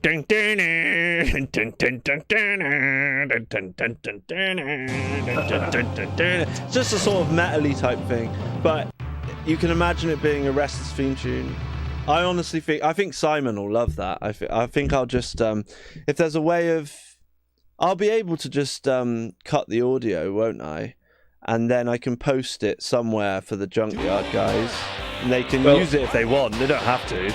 But I think it's pretty cool. I can use it when you're next on. But I'd like Simon to hear it at least. Because I don't... I should do things where... you know, after a stream... everything goes up onto YouTube. I'm pretty sure it does anyway. Or at least it streams live to YouTube, but I should be editing videos and making little clips. But the problem with that is it's harder than it sounds, because if the video's 4.5 gigs big or something and you want it to load, it takes ages to load it, and then you're only clipping like a tiny amount. But I think if I do it on the actual Twitch website, I should start doing that, just making 20-minute little clips, and it could just be you and me saying something funny or whatever, then put that in a chat. So it's been a funny few months for me. We like to talk about mental health on this channel. But I've got this new job, you know. I think with me, I'm very good at dealing with... Had him, man. What's that, sorry? You almost had him. I know, I wasn't even trying. It was like the other night, we were playing Manx TT. I did a Sega Sports stream, and I was just playing it, and I won the race. Like, I was like, oh, okay. Like, sometimes I'm actually... It's better Actually, that's the thing. I mean, that I would beat games back then all the time. Like... playing like that, I mean, just trying over and over and over again, and there's one point where everything just falls into place, everything just goes perfectly, and you're not even trying, you're just playing unconsciously. Unconsciously by that point.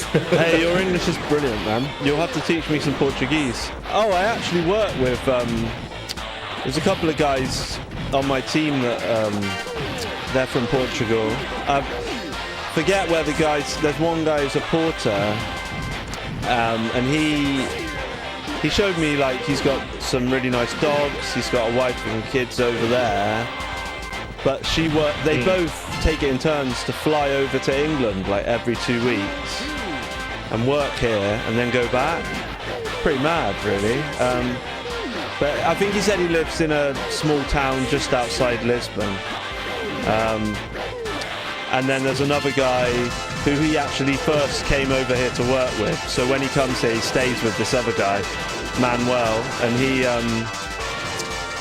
he lives in England now. He lives in Bath, where I'm from. But it's somewhere I've never been, Portugal. But well, lots of Brits have. We get them mostly in the south, in Algarve, around summertime. But if people are as nice as you and the guys I work with, then yeah, it's on my list. So maybe I'll come and knock on your door. No, I'm only joking. I wouldn't do that. Well, you'll be welcome, man. That'd be funny. For a coffee, no problem. For a beer. That is something I'd like to do though. Now that there's no COVID, is like I should try and, because I know Simon goes to some gaming expos. I'd love to go to one, because since starting this hobby up during COVID, of just generally being stupidly into predominantly Sega stuff, but any sort of 90s thing really that I didn't own back in the day is kind of my go-to. But it's like when I met with Martin Evans, also known as Slough Boy on this channel. He's quite an avid. He's a big junkyard guy, and he's a member of this Greenford. I think it's Greenford community. It's like a computer club, and we've met in person now a couple of times. So he's someone I call a proper friend, you know, which is awesome. Like. And I want to do something with him because he's quite a talented guy, and he's a bit more involved. He was really into like the whole Shiro thing, and I feel like I'd like to sort of get him. Maybe I'll do something with him somehow. I don't know, but I was thinking it'd be funny to. There's one with all this creation. You say you've got ideas. It's one thing to think about them, another thing to put them, you know, realize them. Like you were saying about your writing and stuff. And completely. We've talked before about how music and things have changed for me. Just because I used to always be in a band, and it was always like really like tunnel vision focus. And whilst I've developed as a musician, that's the best thing, that even though I'm not gigging and playing my guitar every single day and hours a day and all this stuff, it's almost like my musical ear has continued to go and like it's like the riding a bike thing is a silly thing to say. I don't want to say that. I want to say another thing, but I don't know how to say it. Like, you kind of have if you're a creative person, you always keep that kind of spark. Like, it could be that you come up with an idea for something to do with your friends that they wouldn't have thought of, or you've got something there that you know you've got it, and it's like you can start to feel a sadness if it's not used, you know? So what I try and do is, I think it's helped, and when you know, life changes, things get in the way, but I was thinking, right, I need to try and do some music streams and all this stuff, but I don't need to do that. What's more important is to be enjoying anything creative. And I used to definitely think, right, how can we become, in brackets, successful with this endeavor? But now that's not really on my it's not top of the list at all. Like, I'd rather just make sure I do some shows and some gigs and have some great times, and just think of it as like, you don't have to rush. As long as you keep yourself as healthy as possible, you know, you could be playing music and be in bands until you're like 70. I mean, people, you know, you don't have to give up stuff. It's more about, it's the journey, you know, like that's another cliche. The journey, not the destination. But there was a thing where, as I was saying before, I think before you joined, at one point I changed the name of the channel back to Jiggle, because I just thought, right, I should try and develop my, I don't know why I changed it, I just changed it. And I kind of felt bad, because after I changed it, I think Brian had obviously not, they hadn't maybe known, but on one of the recordings, and they mentioned they put the links at the end, and they put that I was doing that. But now I'm like, right, I should just change this back to the Saturn Junkyard again, because it is all that happens on here, and I'm not doing the streaming. I looked into streaming the music, but there's something about it technically that it just wasn't working, because I need to be able to whack the guitar at exactly the same time, and I need the sound to be something I like. But I could easily just go back to my old format of doing the odd video. And to be honest, friends and family, especially older, like my dad liked it, my grandparents, you know, if people get something out of that, or people that perhaps don't live in the same part of the country as me, it's not that I'm showing off, it's just I'm doing it for others in a way. That sounds funny, but they'll be like, oh, what about those videos you used to do? I enjoyed those. And maybe because I felt like I was pretending or joining in with younger people to try and do that. I mean, I'm from a generation where we used to put, you know, you'd print something off with some dodgy graphics saying you need a singer, and you'd put it on a piece of paper in a music shop. So this whole thing of you don't even need to gig now, you can just be an online musician, and that's weird to me. So yeah, I'm thinking of just going back to this being what it is when it can be. Like your advice was to just do what you can and enjoy it when you can, and don't stress about those things, you know. You made me remember Strength in a video numbers. I watched once many years Could you ago do something about like some. Jiggle I think he presents was the a clinical Saturn junkyard psychologist. or vice I versa? didn't remember the name.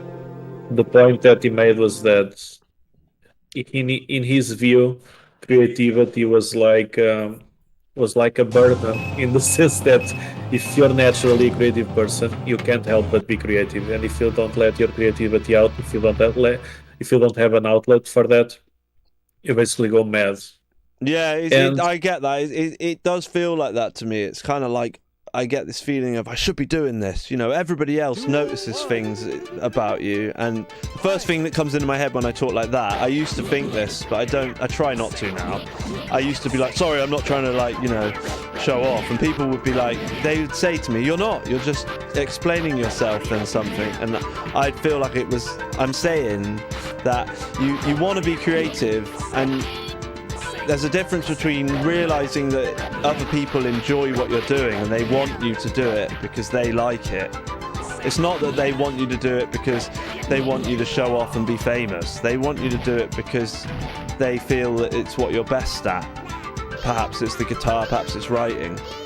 And they want you to be happy. And then once you work that out in your brain, you then have to think in today, the way things work now is just so crazy. It's like, if you're lucky enough to do music and say you're like, I don't know, Coldplay or U2 or something, yeah, you can probably make money off royalties and not have to gig. But most musicians just have to work their absolute asses off and no one will know who they are, you know? They won't ever be a household name. Yeah. But they can enjoy it. Like with you, like, you're not gonna, it's like that classic writer's block. There's no point in you forcing yourself to write.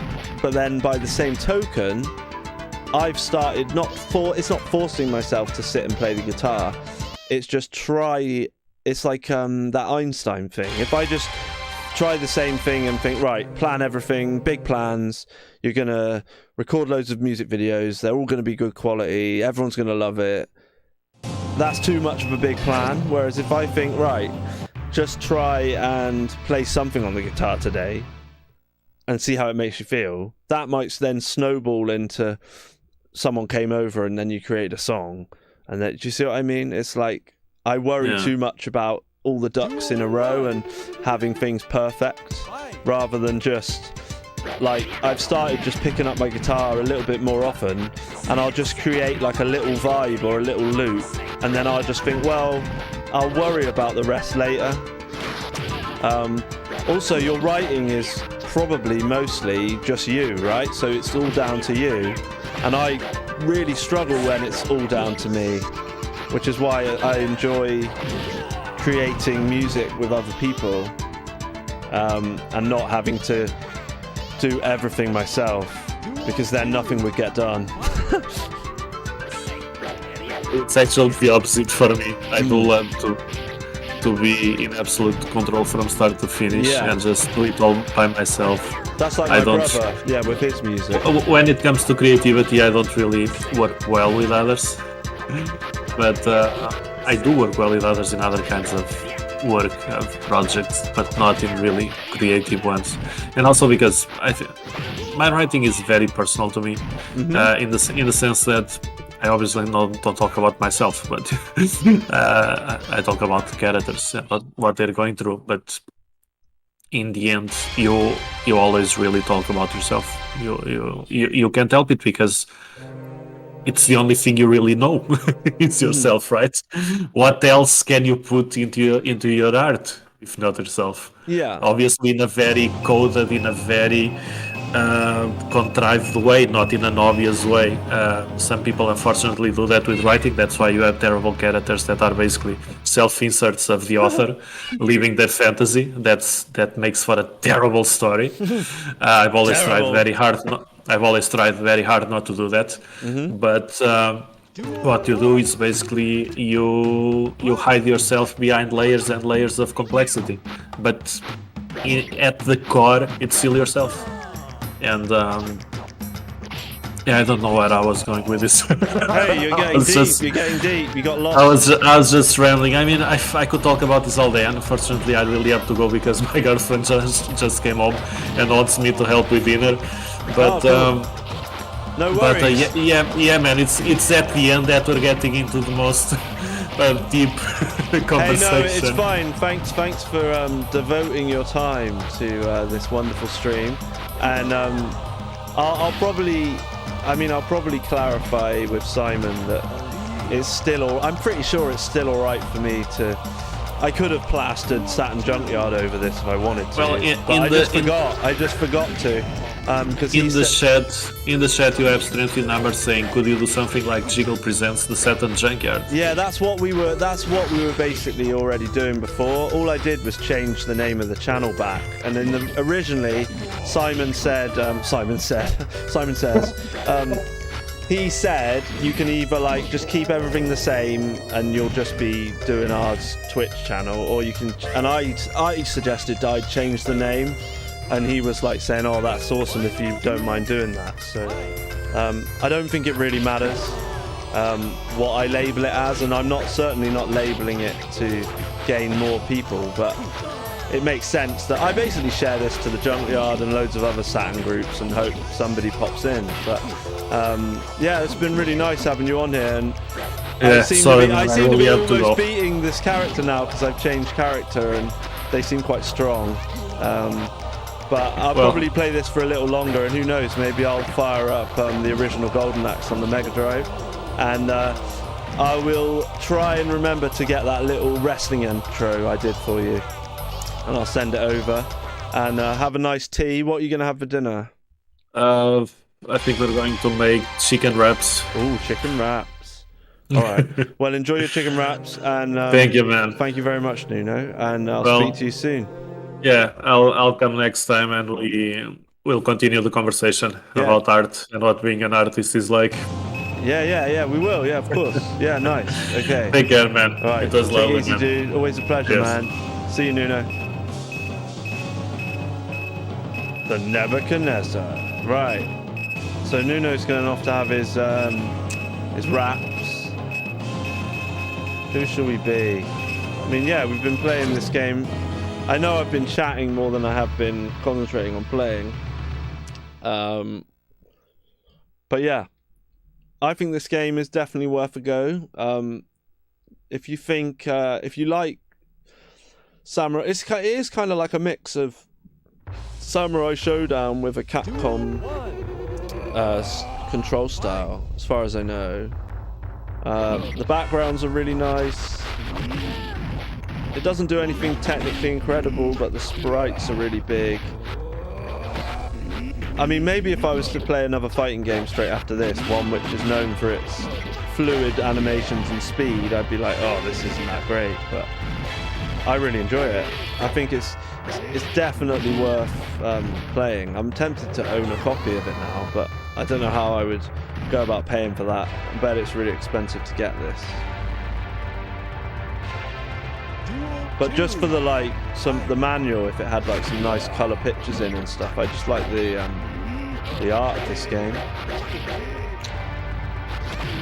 But yeah, changing characters does seem to help because they've all got different speeds, and that's one thing I will say. The characters do all feel like they've got like a different. They do feel different. They don't just feel reskinned. So there's something to be said for that. And it looks like we've had quite a few voices in here. Sorry for all the I don't know why it keeps see, it says up there subscriber, and then it says people. I'm sorry if it keeps telling you to tip me. I didn't ask the chat to do that. I've got like mods and everything. There is a QR code there that you can click on, but that's just me trying to be professional. It's not me trying to earn money. I think Twitch gave me $25 last year, so it's really not about that. Anything you did tip would most likely go on things to do with retro gaming, so it would help the channel, I suppose.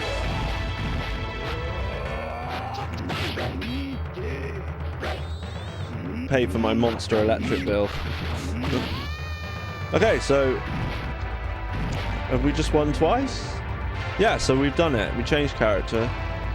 I mean, this is on easy. It'd be nice to get to the end.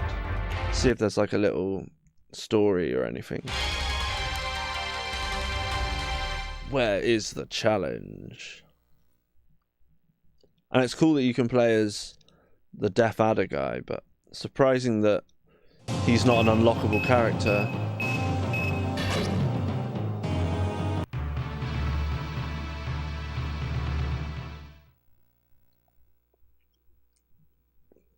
But yeah, we're coming up to 2 hours, and it's only 7:30. So this is the most organised stream I think I've ever done. I was almost on time. I had a guest. There's people actually watching. It's funny because I made a Facebook group event for it, an event, and nobody said they were coming. So maybe events aren't the way to go. I want to be Blackadder. Slowboy's here. Yes, nice. Blackadder. Yeah, that's exactly what I keep thinking. That'd be funny, wouldn't it? If you could mod it, put Rowan Atkinson in it. But the Blackadder, the medieval one, right, where he's got that silly sort of black bowl haircut and the big cob pieces they wear. That's my I think that's my favourite of the Blackadder series. The original one. I mean, they're all good. Boy. I just think I've seen a bit too much of the Baldrick in it as well. Yeah, no, I was thinking about my streaming in you actually. I hadn't seen you pop in for a while, but I've just barely streamed, have I? So you wouldn't have seen me. But we're gonna have to do another meetup soon. I'll share with you some of my time off that I've got coming up. I think I've got some time off in March, so maybe I'll finally come visit you and see my friends in London at the same time, like I keep saying I'll do. Because I think by March I'll be really ready for some time off. Whoa, that was a cool move. Okay, chap. But how's it going with you? You're obviously like fully fledged and fully trained up now. With your sign language interpreter job, which is awesome. How's your boy? And the missus. I don't really want to be Deaf Adder anymore because he's slow. Who was it I liked? I quite like this one. Yes, all grown up now. What, since I last spoke to you? Oh, you mean he doesn't talk to his dad anymore because he's a teenager? Or acting like one. We should do the whole we should do the Swindon thing. I reckon it'd be quite cool.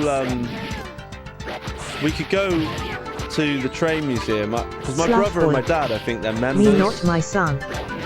Yeah, you're all grown up. The Steam Museum or whatever it's called. We could go there and with your boy, unless it'd be too long a day for him, and then we'd have to go on a Saturday if we want to go back to the awesome Museum of Computing. And is it called that Museum of Computing? Or we could just full on go book ourselves to the Swindon Stroud for the win. because we do need to eventually go to Stroud, but maybe we should wait until that arcade bit floor's set up. Incidentally, I'm still very much interested in this whole Mister thing. You've got a Mister, right? And I think I understand what you need to get. You need to get a D10 Nano that's never in stock. Then you need an I/O board and the RAM, and that's all you need. Slough boy. The arcade opened before Christmas. Yeah, I haven't watched any more recent cave videos actually. I don't know if it just doesn't pop up in my feed. Yes, I have, Mister. Yeah, I mean, really, if I'd probably would I have bought the... Maybe it's just the sort of person I am that I want some original hardware and that be my main way of playing the games. But it was pretty quick after, like, I just, started emulating things. I didn't know whether I was doing it properly, so I thought, well, if I buy a Saturn, buy a Mega Drive, at least I'll know it'll be proper. You should buy the multi-system. Yeah, but so that's so you buy that, but then see, that seemed like it was a decent price for that board. Does it come with an input for RGB so I could use it on a CRT? And don't you need to add the D8010 Nano and all the other bits as well to that? Because and then the case, but it didn't. I think you can get them pre-made by them, but they seem all out of stock at the minute. But yeah, I'd love to get one of those. That's pretty much what I'd want, because I'd want to be able to use it on a CRT and on. And the good thing about the Mister is it'd be perfect for what I'm doing this Saturday. I'm going to my friends in Bristol. Slough boy. And we're having. Not sure, but it's the best setup. We're having a game day, like a proper. I think they called it retro gaming extravaganza. And the last one we did was before COVID, I think, or during. It wasn't during a bad time in COVID, but I think that was before I had scalers and all the rest of it. Possibly had a retro thing, can't remember. And I've gone nuts since then, but yeah, I might take one of the CRTs so we can play light gun games. It's just that taking it in the car should be fine, but I might have to adjust the controls in the back. Sometimes moving it moves the... If you're not careful, moving it means you have to open it up and adjust the voltage. Stuff on the flyback can move about, basically. And it's simple enough, but to be honest, it'd be so easy for me to just take an N64, 4 controllers, an EverDrive, because people will want to play on the N64, a Saturn with obviously I'll take a scaler or two, maybe an extra screen if we need one, Mega Drive, EverDrive, cart for that. So I could take a Dreamcast GDMU. It'd be so quick and easy to do. You're getting mullered. I know. Yeah, now we've got someone here that's going to care about how I'm playing the game. I was just chatting loads and not playing, and I'm still doing the same.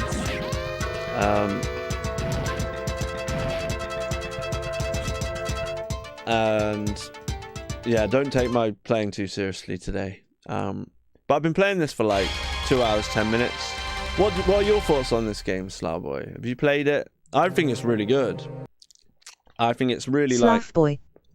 I like this game. Yeah, I'm surprised people don't like it. I like that it's a Sega game. It's beautiful looking. It feels like...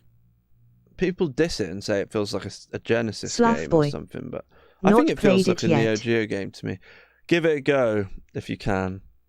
As far as like for fighting game lovers, maybe if you love, it doesn't. It's like what do you call it? Samurai Showdown a bit, but you do have controls like Street Fighter, like quarter circles and things like that. But the slow and steady sort of Samurai Showdown thing does seem to work. There's these like goblin dudes that drop pots of potions, and I don't quite know how to use those or how that works. You can see there in the bottom. He's got 3, I've got 2. But the backgrounds are really, really nice. The music's nice. I mean, things move in the backgrounds. Yeah, I can't say enough good things about it. Each character feels quite nice. The sprites are nice and big. He keeps doing that move to me. I don't know how he does that. So there must be a way... Oh, wow, that was cool. So we've got fireballs somehow.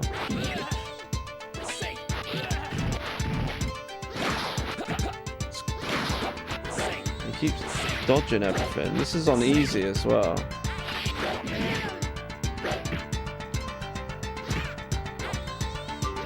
we didn't dodge it that time.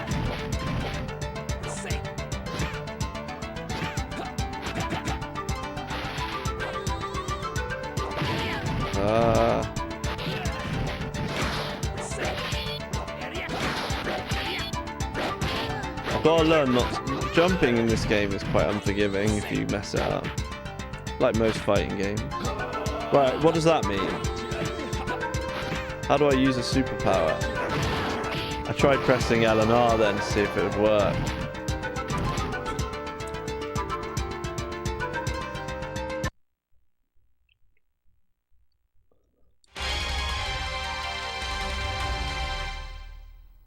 But yeah, I've not played, like we were talking about how a lot of people will see this and think, oh, he's going to play Golden Axe. But this is Golden Axe the Duel, which is a fighting game. And I said about how I've picked up Golden Axe a couple of times, and I don't like the way it sounds when someone dies. Every time they go like that on the Mega Drive. But maybe on the arcade it sounds a lot better. But because I played Streets of Rage when it, well, probably back in like 91, 92 on my friend's Mega Drive, then years later just had a quick go on Golden Axe. I was like, oh, this is rubbish. Like, but it's probably not rubbish, and because of this I'll probably give that more of a go. I'm interested to try and play Death Adder. I haven't got MAME on my computer, but I'm interested in the whole idea of playing some. That'd be a cool stream to do. Play some Sega arcade games via my PC on stream on an emulator. Just compare them to things.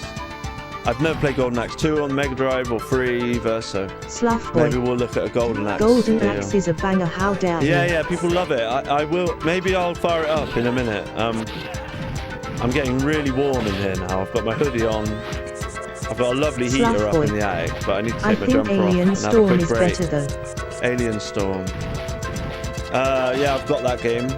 People love that. But that's been on the stream before because my friend Jack asked for it. Can't say I'm a massive fan of that either. I just think brawlers. I don't know, Streets of Rage wins. Oh, right. So I'm going to take a quick break, and you can take a look at the Be Right Back screen of some of the sports games we played. I'll be back in 5 to 10 minutes. I know you've just arrived, Slowboy, but to be fair, I've been going for like over 2 hours. So whether I play this when we come back for a little bit longer or not, or whether we try it's something all Sega, else. so it's all good. Yeah, it's all going to be Sega. Right. Well, I better hurry up and pick someone. Still puffing. Oh yeah, but not cigarettes. Just this at the moment. Yeah. Right. I'll be back soon. Take it easy. Still here. Don't worry, I'm not going forever. Dear. Just gonna get myself a snack. That was a big mistake. That's what that was. Oh, I'm in some serious trouble now. Come on, just go home and he'll be out. How's he not out? I don't understand that. Why didn't you just walk over and like... Yeah, I don't understand how to field. I'm losing 7-1. I was doing alright at first. Just got progressively worse. I need them to go. There's only one out. He takes the pitch. Now batting. 2 outs and runners on first and second. The ball goes high in the air. Foul play. Down and in.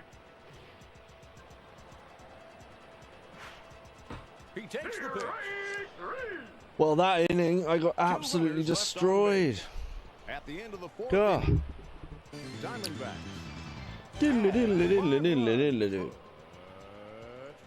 Right, it's nearly 5:45. So I've got about 45 minutes left until I have to stop. That's not bad. Go on, get it. You're going to get a base hit for sure. Stop! Nice play. How did you not get a base hit? Now batting. Base is empty and one out. This is the designated hitter.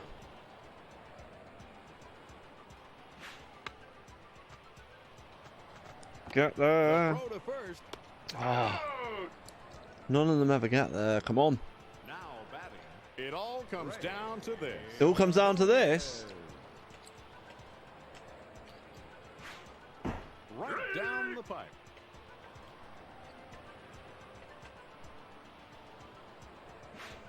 He pulls it. No, it's all over. Diamondbacks. I lost. They win the game in a rout. Okay, so yeah, I need to practice that one. There's no one chatting away, so I'm not going to play that again. I think that might be something to practice on my own time. Oh, at least we get some different music and a little. Oh, I like that little move up. Win. Oh, is that the name of the coach? And we get some stats at the end. See, I don't think I did all too bad at first. It was that fourth inning that just got creamed, didn't I? 7-1 in the end. But playing a whole season, I don't know. Oh, you can do a rematch. But that was more exciting than any other time I've played it. Because I was actually able to hit the ball. Fielding is quite annoying. Didn't really understand the controls for that. But it's a nice little game.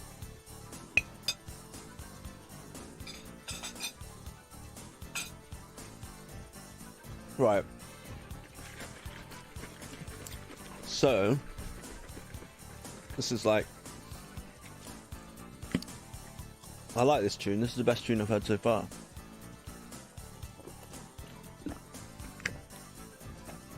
That bit there. That's pretty cool. Right, let's play another game.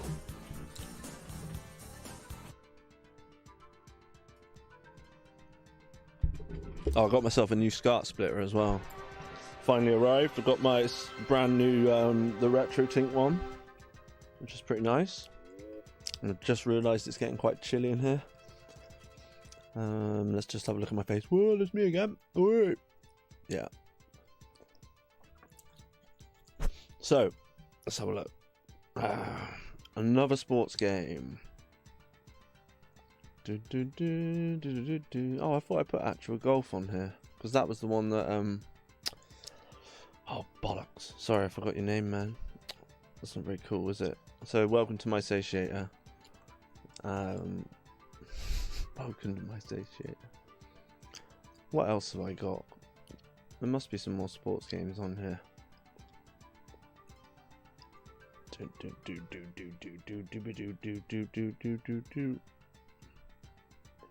Manx TTs.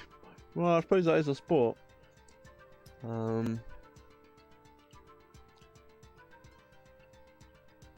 I wasn't planning on playing that though.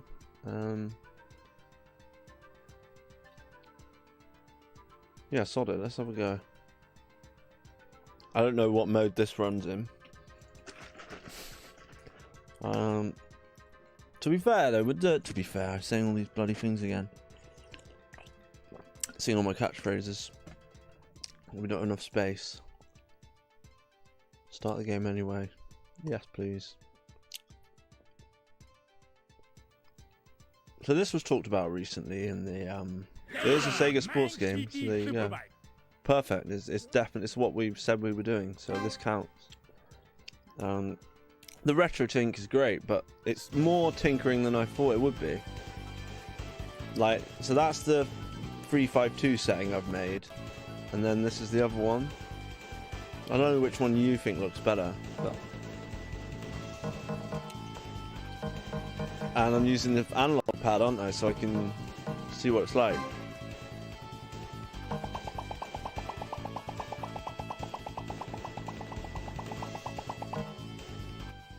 The background music is kind of, well, we'll leave it as it is, but that's what annoys me about it, that the music just isn't long enough for the whole race. That's kind of a pain. But the controls are nice on this.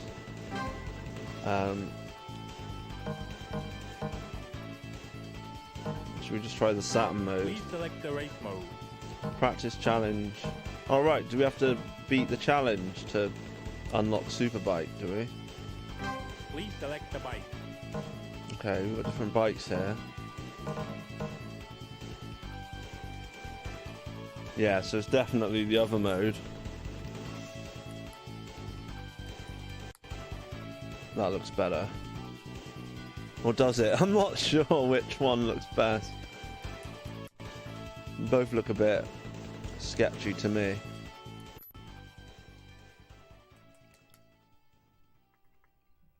Right, let's go for it. So,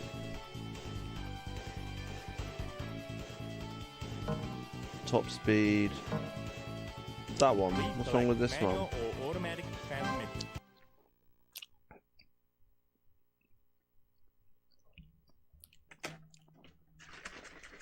Give it a shake. Yeah, so we'll have a little race on this. Get ready to race. Why not? I do own a PAL copy of this. One.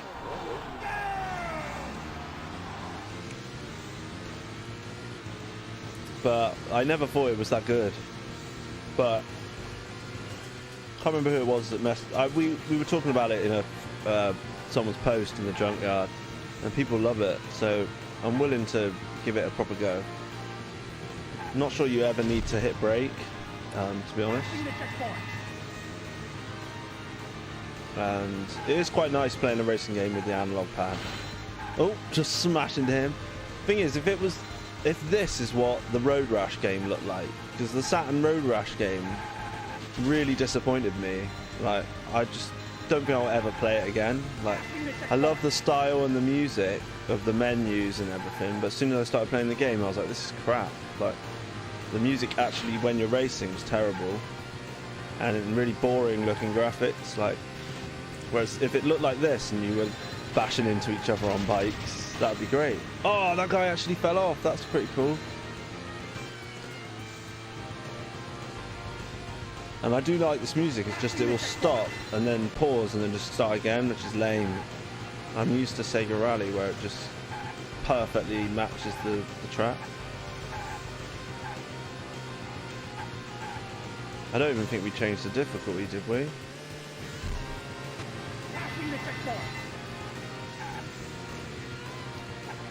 But it's like if you take your foot off the gas for a second, they start catching you back up again.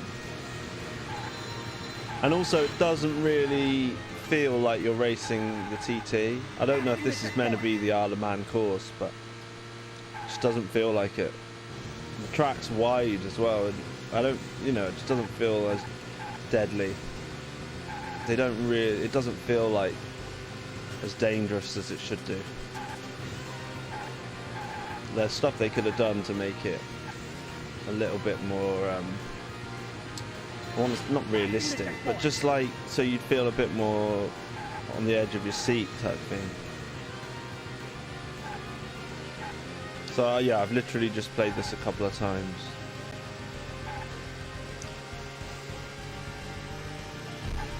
Need to get past him.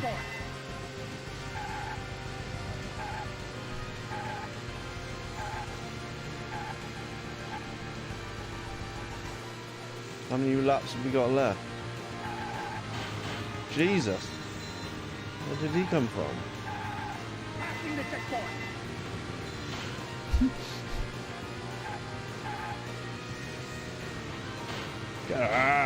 Get! Bumping into me. Guessing you've got to make him crash, like Road Rash basically. It might be the best way to do it. Look at this guy just nipping in.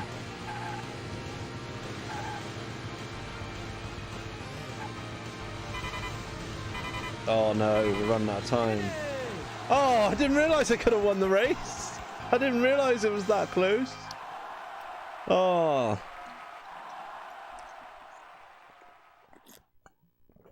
I didn't realise. I thought I had loads of laps left. Should just try that again. Yeah, let's try that again. Bab. Who's Bab? I don't know, but Yeah, we'll try that again. Oh, it's round 2. Okay, so this is the TT course. Okay.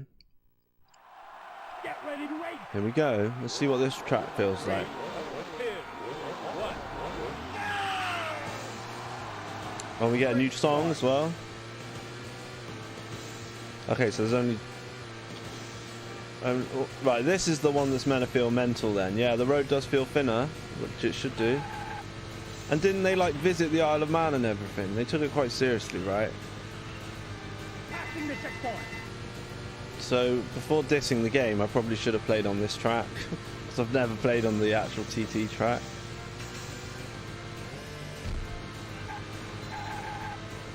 So that last course was a bit bland, but this one is way better. Yeah, you've got like the houses and Passing the checkpoint. some nice and narrow.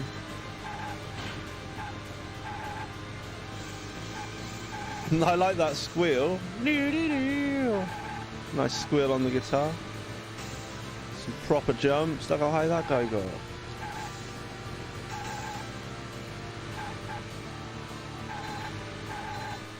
Passing the checkpoint.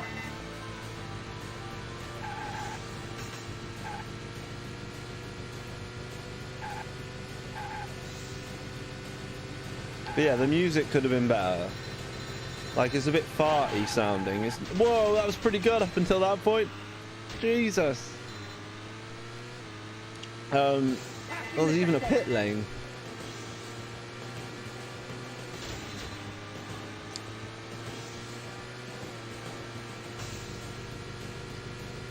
Yeah, do you see that? The music just started again. Yeah, the music's bland. Like, that's my review. Music's bland. Passing the checkpoint. It's just not as good as Sega Rally. They could have made this so... I've never played the arcade game. I'd love to give it a go. I like the idea of this tune. It's just the music doesn't have any punch to it. It's not proper... It doesn't feel like proper CD audio. Passing the checkpoint.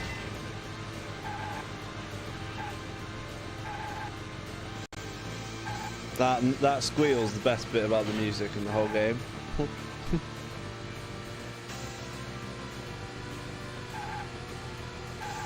Oh, I was doing quite well at one point, wasn't I? Never gonna catch him now. Oh dear. It's like if you hit the side and drop a bit of speed, you're just screwed. To get back is just really tricky.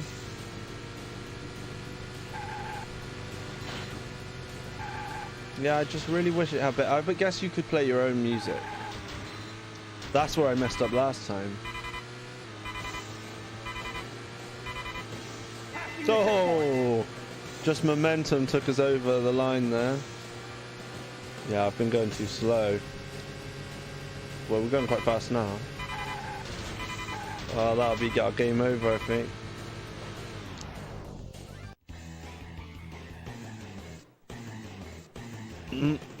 Time is up and you didn't finish. Thanks. Right, I don't know what happened there. Oh, I've lost sound now. Uh-oh. Let's get the sound back on.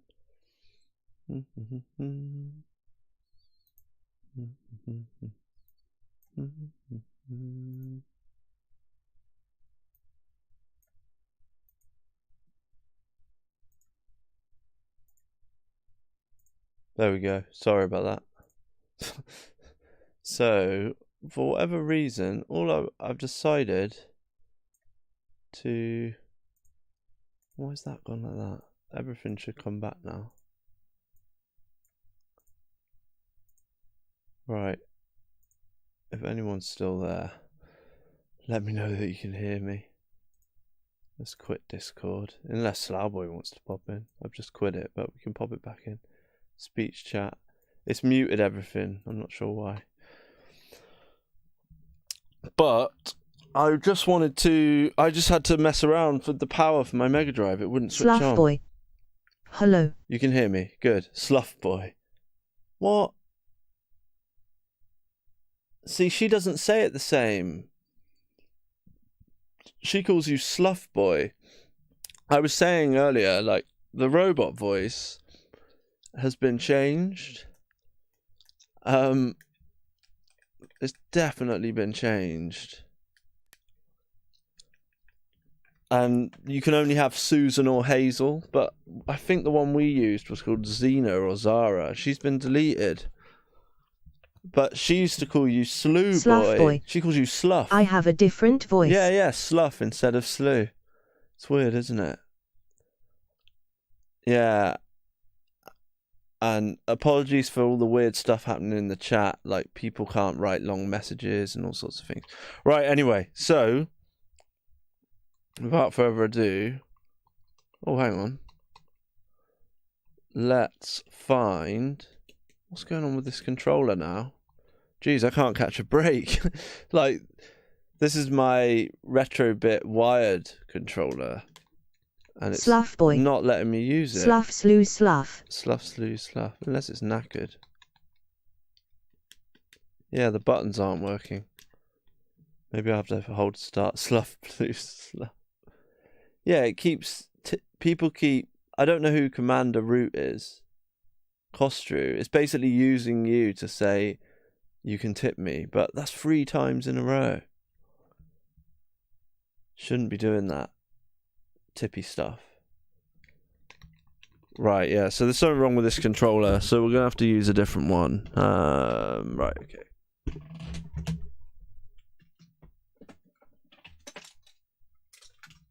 Bear with me a second. We can use this old thing instead. Slough boy. Only had that the once.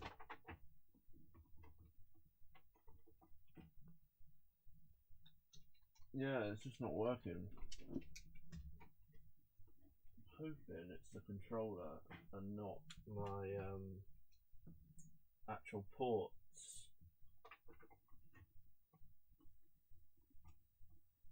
Okay, well that did something like almost instantly. Yeah, so for whatever reason that controller doesn't work, which is annoying. I've only had like one Retrobit controller not work on me. Or stop working, the wired one. It was a wired see-through Saturn one. But what I wanted to do was, yes, I'm using this. This is what I'm going to give this to you anyway, Martin. I said I'd give you that, didn't I? It's one of them. People hate on this thing, but because it's got like an analog stick there, it's really comfy to just use the analog stick as a D-pad. And it's like the two, I mean, you can imagine it. Yes, it's not an analog stick, it's a D-pad, but it's fine. Right, Golden Axe. What's going on with this order? Have I gone in the wrong place? Yeah, I went in 32X. I've got them, but I can't play them because I don't have... You need a 32X attached. Slough boy. That's very kind of you. Oh, yeah. It'd be...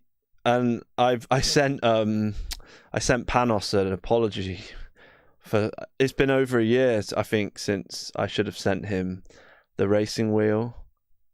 But I just haven't done it. I just need to figure out a way to pad the box. Because the box is like... Well, if you imagine my head's covered in that circle, it's a huge box, you know. It's a complete in box. It's even got like the instructions, inserts, cardboard insert things, everything. But I just never got around to sending it to him. So I'm going to send him something else as well as an apology. Right, so Golden Axe. Should we just go Golden Axe World? The Sega Smash Pack. That's just version 1.1. Let's just try that. Maybe it's slightly better. Maybe the sound of the when they get hit isn't as bad. So hopefully we've got some sound. I don't hear any sound. Uh-oh. Why haven't we got sound? There should be noise. Let me just check. You can hear my microphone. It's probably because just bear with me a sec.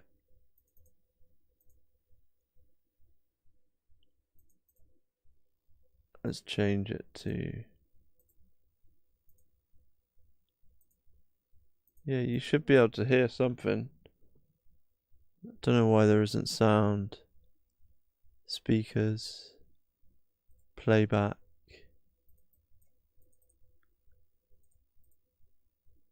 Restore defaults. Sorry.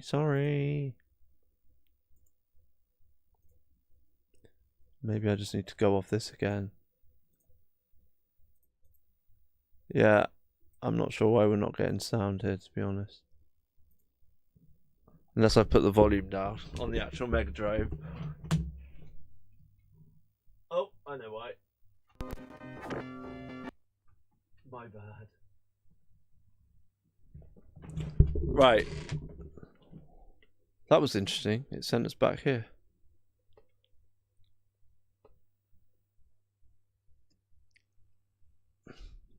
Let's try that again, shall we?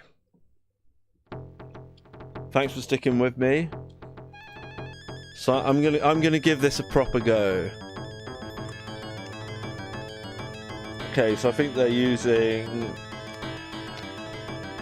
a different. Let's have a look. Oh look, we got some borders going on.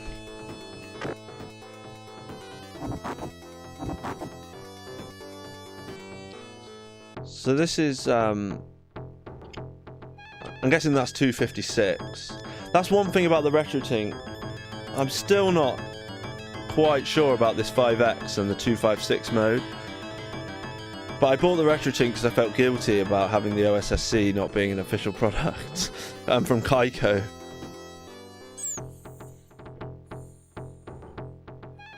But I'm going to give this a proper go. I bet it is a really good game. I just never really sat down with it. Right. Oh, that's weird that it's called the Jewel in the actual menu. Interesting. Life meter. Right. Oh, and you can make the game easier for yourself. So magic, attack, and jump. Right, I like the controls.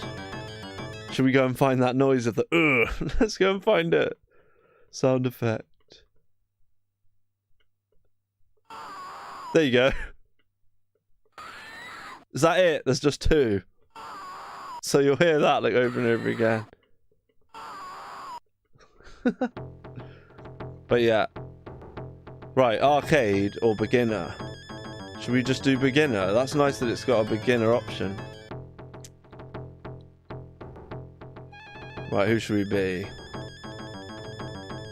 Let's be the sexy lady, shall we?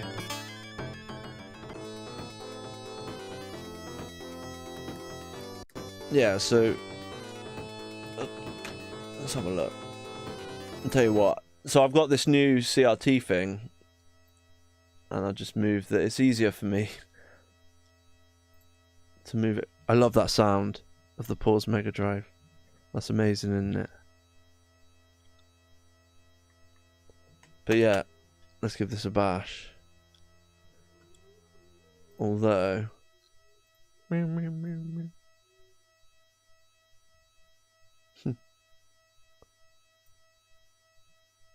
so you're missing a bit off the screen, but never mind. It's like a real, or is that completely wrong? This says annoy me now. Let's fit it to the screen.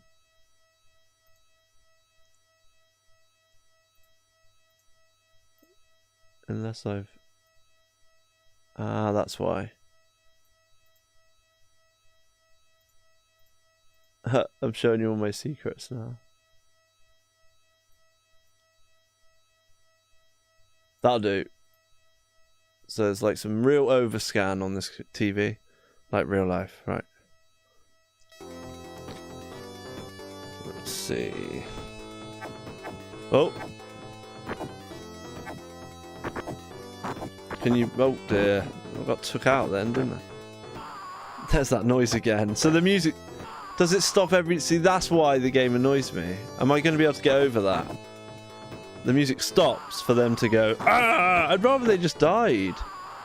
And we could just listen to the music. Please tell me somebody in the mod community's made a different mod. Are we supposed to catch him? Yeah, he gives us magic or something. Please tell me there's a mod where you can get rid of that scream. Because every time you kill someone, the music stops. That just seems so silly to me. If that happens on the arcade game, then am I ever going to be able to enjoy this? Oh, I forget we can jump, can't we? And we can jump on that thing, right? Get off, you're not getting back on your... Right, now I'm on this bird. Can we jump up there? Yeah, we can. That's quite cool. Oh, let's get that magic. Oh no.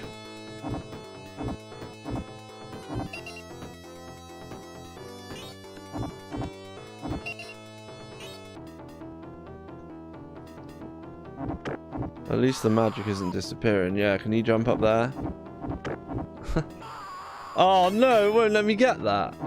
Oh yeah, it will. You just have to hit it. Okay. Turtle Village.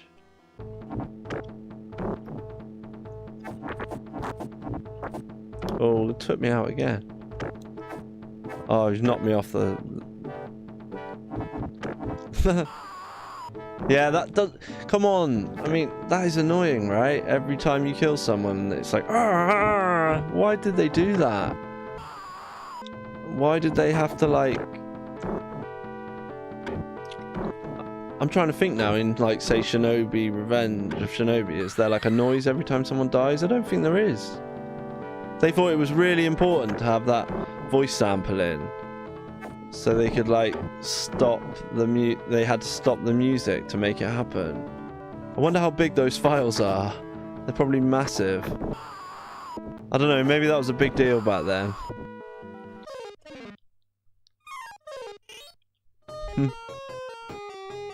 Did he just nick the magic?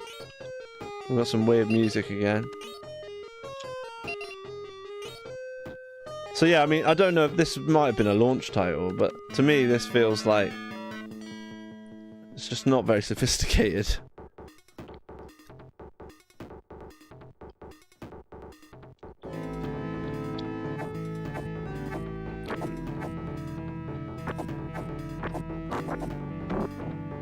I'm pretty sure, yeah, it is like an early Mega Drive port.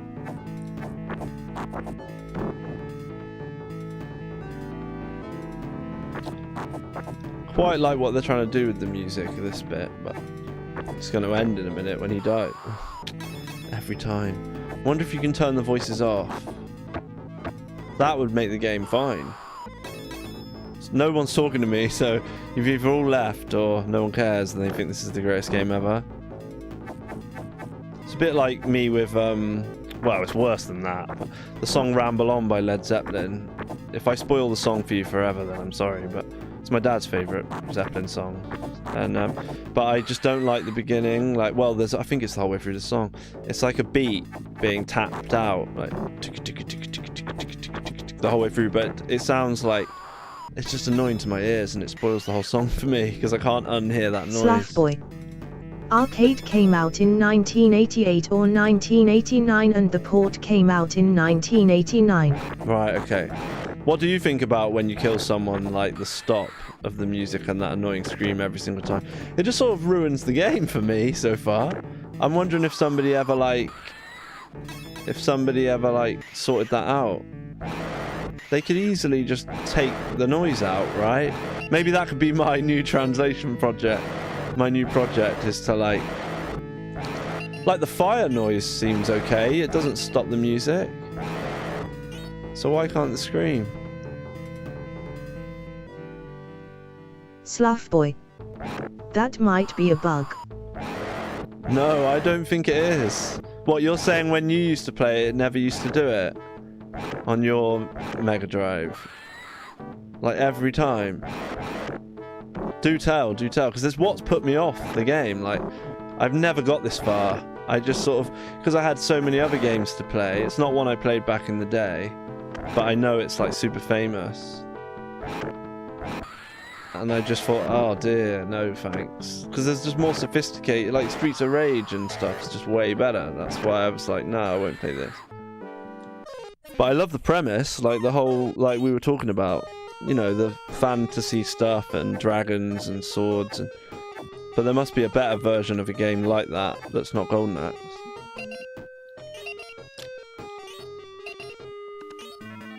But But yeah, I'm aware it's like a port of an early game. But did the... Even, I think... I don't know if it was with you. Maybe it was with you. But, no, I think it was in Manchester. I went to an arcade and they had a... It wasn't like a proper version of Golden Axe, but it was like a replica copy of the game in an arcade cabinet or whatever.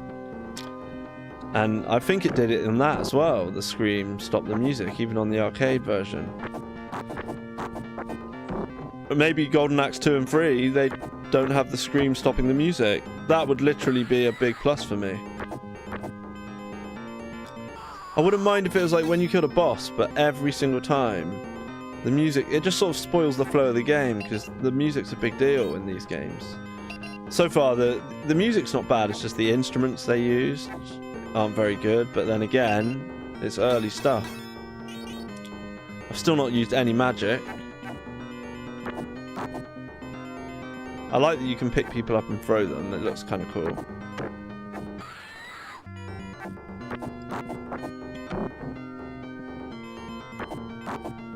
Alright, so once you've hit them once, it seems like you can maybe pick them up.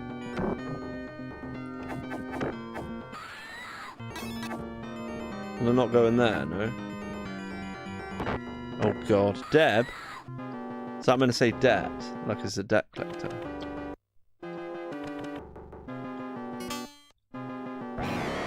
Oh, that's my magic. That's pretty cool. Massive dragon sprite comes up. Just takes him out. Oh, there's another one. Well, I've got loads of magic, so I might as well use it. So it says like 1. Oh, there's different types. Do you have to select it? There's 2 and 1. Oh, it's crashed. The game's crashed. Look. Definitely crashed. Oh no. I pressed to go back to the menu and it works now. Okay. Don't know what happened there. Maybe that actually happens all the time. It's another bug in the game. Save the kids, get the little imps. So I'm guessing they're like the one... Yeah, these are the ones that you get in the Versus game that drop the potions for you to pick up. That's what they're meant to be. Imps or whatever they're called. Oh god, we're surrounded a bit here. Let's just use some more magic. So the magic's different every time I press A, which is cool. I don't know how I'm supposed to select different magics. But I just keep pressing A to use it and it does something different every time. Yeah, like every time it's different. That's kind of cool. So pluses for that.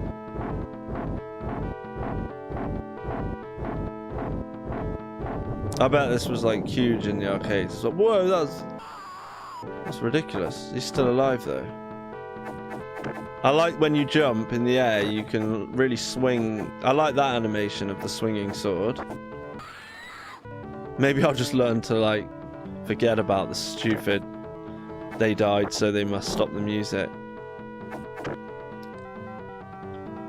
Slough Boy. Magic graphic depends on how powerful. Ah, okay. You haven't answered my question about the screams. Did it happen on your copy of the Mega Drive game? This is version 1.1, right? Enjoy the game after you... That's kind of cool. So that's... More training awaits you here. That's kind of cool. I didn't know it does this as well. So it gives you like an actual like rating. Slough Boy. Can't remember, lad. It probably wasn't a big deal to kids. They probably didn't really care. But to me, it just kind of spoils the flow. It's just something I've noticed and can't unnotice.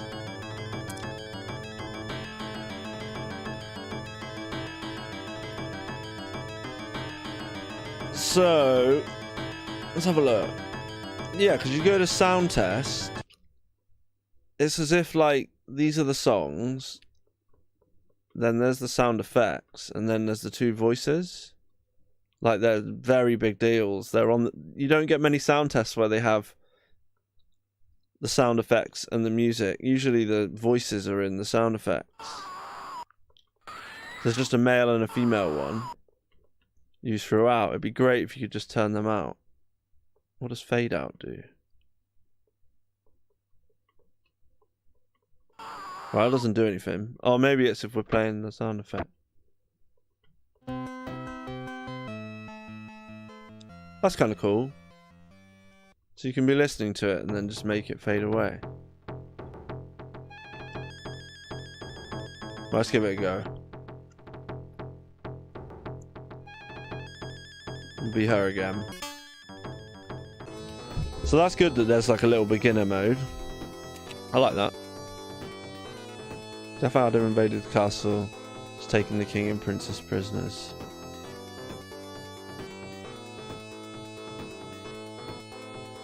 Peace to the land is my duty.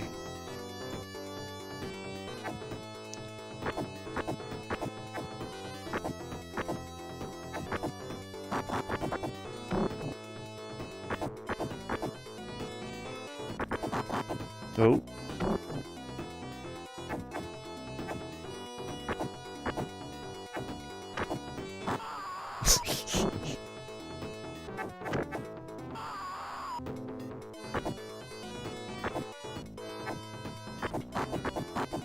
Right, what I'm going to do, I'm going to play through, till I get game over, I'll play through. Then I want to see what the second game's like. I want to get to the bottom of this scream noise. Next stream might be me like searching for a version without the music stopping scream.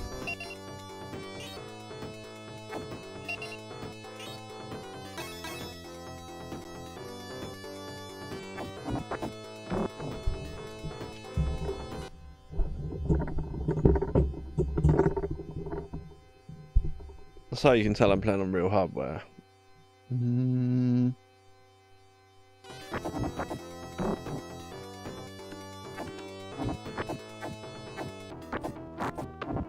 Ah.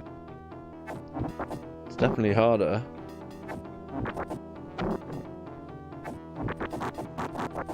What? Got totally destroyed.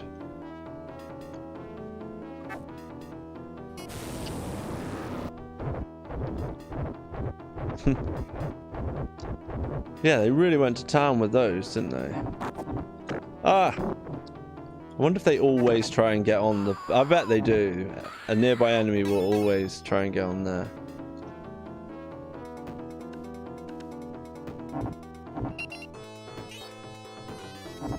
So that's obviously like an extra guy, because he doesn't hang around for very long. Oh, and you can run by double tapping. Okay, that's cool. And that means you get like another move, like a kick.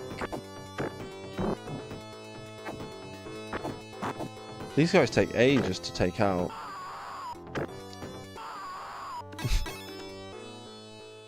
Look at the pixels on her butt. I mean, people would be quite impressed with that back in the day. It's like they put loads of effort into the look of her, and the rest of the characters, they were like, we'll just give them grapes to attack us with. They just had to get the butt graphics really good. I like that little peck. Double tap. Peck. No, it's my weird bird thing.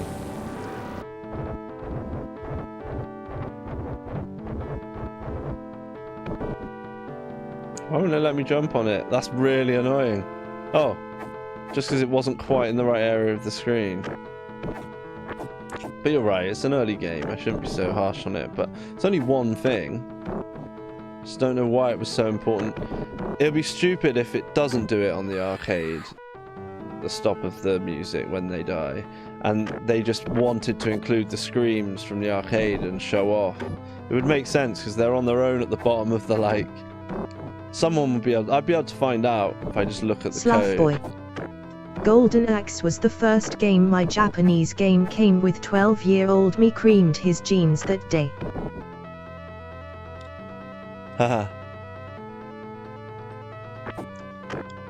So the first game you got for your Japanese Mega Drive, yeah?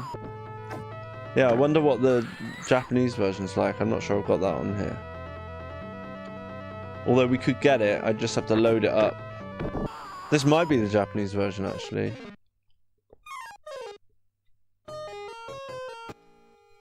Oh, we can't see from there. Slough Boy. Press both attack and jump at the same time. Oh, it does like it. Oh, what happened? Oh. You just told me that, and what, we get a cool little shortcut. How interesting, I like that. That's cool that that little map came up. Is that what I just did?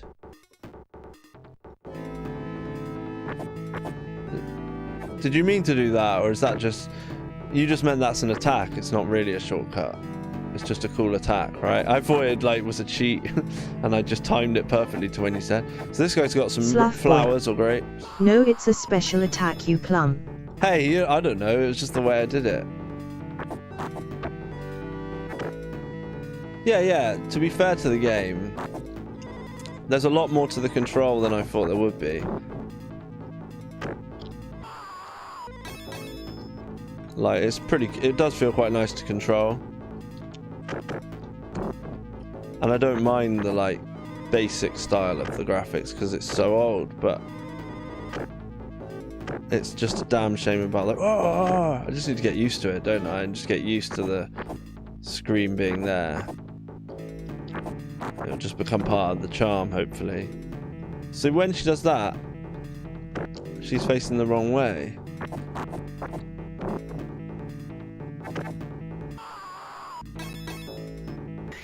I hope I haven't ruined the game for everyone.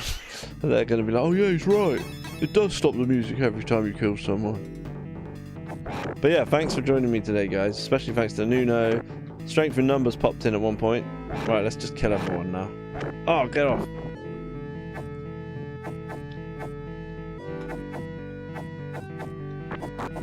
Yeah, I'm not sure about that special attack. It's hard to connect. I swear she just like turns around the wrong way every time. I like that you can bop them on the head with your hilt or whatever it's called. So yeah, this is quite a fun experience. There's something about the palettes of those early Mega Drive ports. Like Forgotten Worlds is another one with these kind of dark color palettes. Nothing too crazy bright. Okay, he's like really hard to get. How do we get off the dragon? Oh, I like that. You can really hear. That sounds like a car revving up.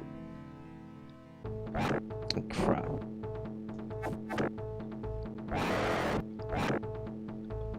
What? Oh, there's no special attack while on the dragon then. Oh, the dragon's gone.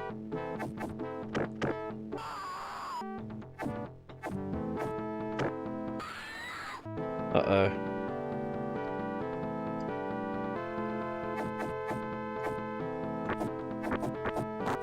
But yeah, I'm loving the look of the stream anyway. I think the new TV outline's here to stay. Makes it easier for me anyway to like move things around.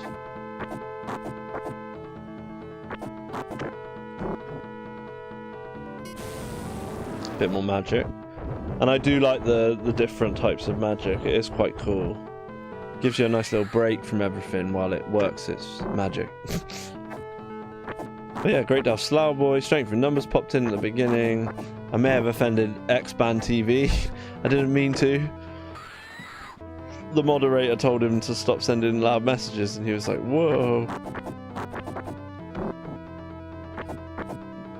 But as far as I know, yeah, this is still the official Junkyard Twitch channel. It's just that I changed the name and it could have been Jiggle Presents. I just didn't do that this time. I need to just clarify that with Simon. To be honest, I'll probably keep Jiggle 85 though. It's just nice to have my own identity online because I spent a little bit of time building it up. But next stream, as long as it's Sega and I deem it appropriate, I'll call it a Saturn Junkyard stream. And maybe I could see about opening up a channel so we could all chat like Nuno did, but I can have us all chatting together. But what I'd probably do if there's more than one of you is I'd have it so that we can hear each other, but your voice isn't on the stream, because then it would just be a bit manic if everyone's chatting on the stream at once. But there is a way to do it so you have to push to talk. But who knows? Yeah, maybe we could do that. I mean, you can do that on mine. I've got a voice channel. People could get in the Discord and chat with me live on stream if they wanted to. More than welcome to talk to me about anything. But it'd be quite cool to do it via the Saturn junkyard. I like these little interludes as well. That's nice. This is like the best bit of music as well. The village was on the back of a giant turtle. Okay, so this is what people were talking about.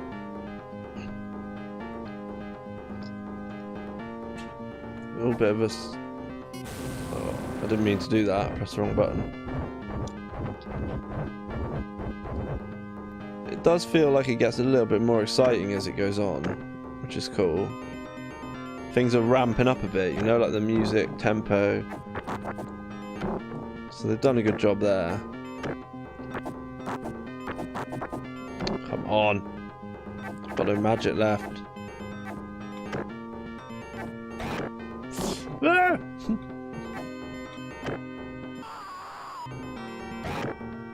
That's a funny scream sound. No! Oof! Right, I've got to jump over here. Oh, come on. It's so hard to hit this bloody guy. Slough boy. You're getting whipped.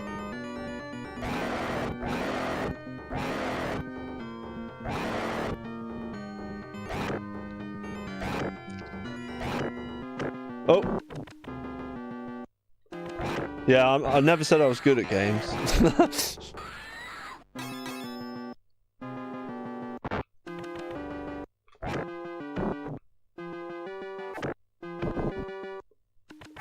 I'm good at Night Strikers. I can beat that on the hardest settings. No trouble. But I think most people could.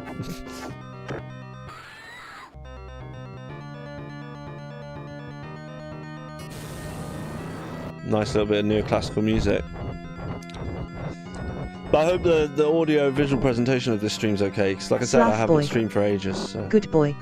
I've got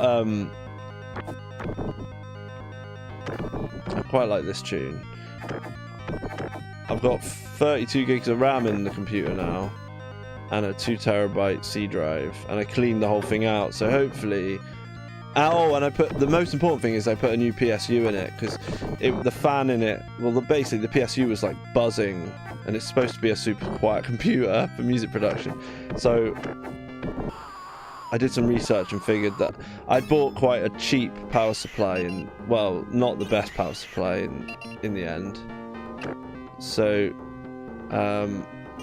I've got a quite decent one now, and everything's super quiet. So hopefully I can use this setup for a couple more years before I have to think about getting another computer. Slough boy. Don't see why not, because I'm not I'm playing. off to Tesco. Oh, nice. Have fun at Tesco.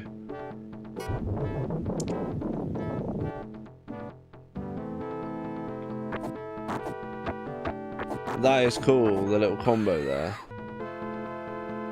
Yeah, thanks for popping in. I don't think I might be doing something in the day tomorrow, but I've got a day off tomorrow. So I may do a stream. Seems I'll take the time when I can get it. And then Friday I'm working, Saturday I'm having a game day at my mate's house. There should be hopefully about 5 or 6 of us, maybe more. So that's going to be a lot of fun. Slough boy. I've just bought a Lenovo Yoga, love it. A Lenovo Yoga, what's that? Lenovo Yoga.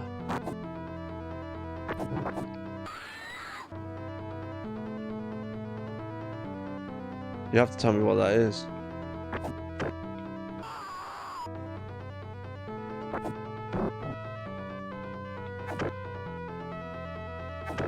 Yeah, so that hitbox seems to be like jump straight up. Rather than do that, you all seem to miss. Oh, it didn't work that time.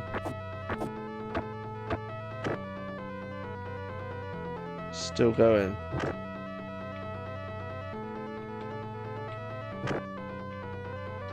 Yeah, look, see, they face the other way. So what if I do that? So I'm facing the other way and I do it. Yeah, so it's like, you could be attacking that way. I get it. Like that. And then you could be like, yeah, have some of that. It's like a back attack, right? Must be. Whether it does any more damage or not. Okay, it's another one of these. Let's get the green guys. Oh, it's health. They're funny them, aren't they?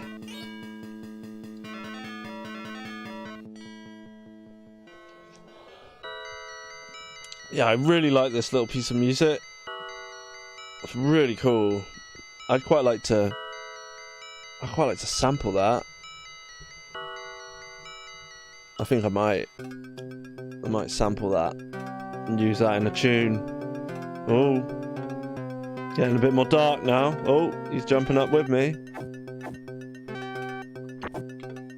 They're all coming up here. There's not enough room for us all.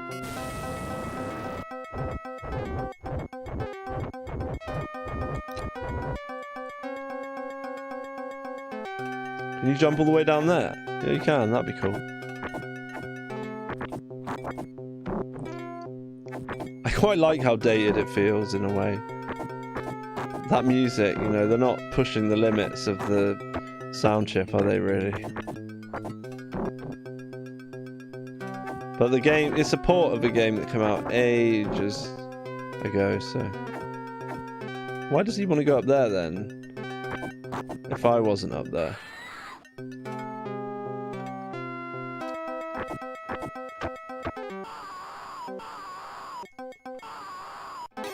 Well, that's them dealt with.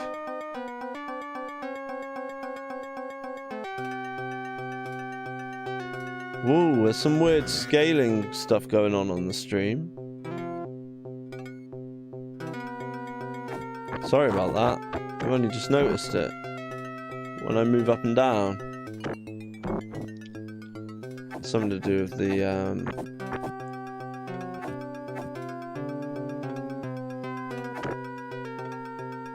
don't know what that's to do with. It'd be the setting I've got it on. Oh, let's have a look.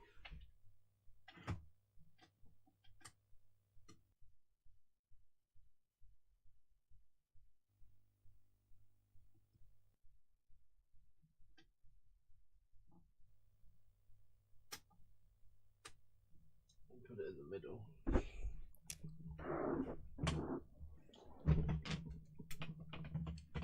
Unless the game does actually run at 256. I don't know if it does or not. Let's have a look.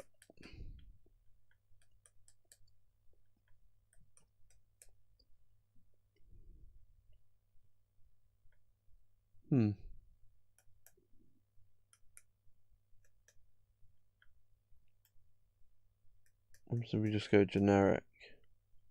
And you get like a massive border around the side. That's 256. So yeah, that is right.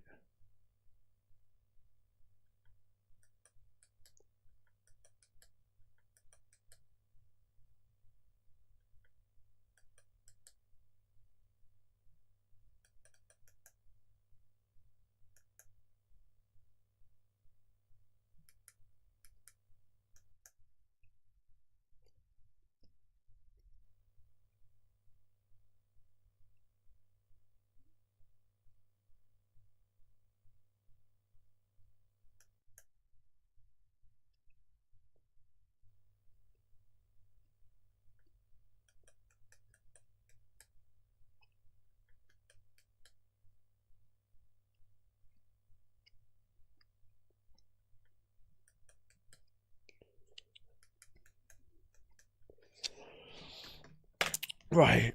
Yeah, I need to sort that out. I want to stop telling people in the chat that you can tip. I don't mean for that to keep popping up. I don't know why it does. Don't worry, don't tip me. The bot's being very overzealous today. Probably should have advertised I was going to play Golden Axe as well, but never mind. Whoa, they're properly getting on me now.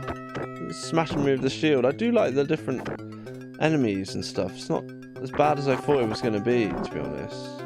There's enough going on here. These funny little animations they've got. God, and that's game over. Wow. 49.8. So we did really bad. I like this as well, that you get like... Yeah, it's interesting.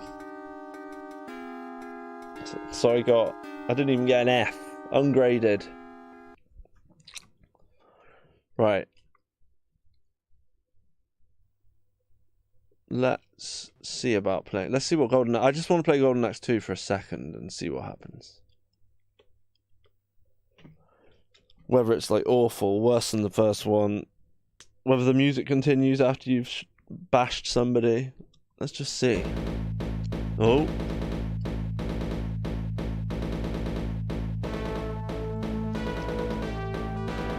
This is like a console exclusive. Evil clan to bring this world into chaos. Once again, the free... I like the colour palette here, straight away.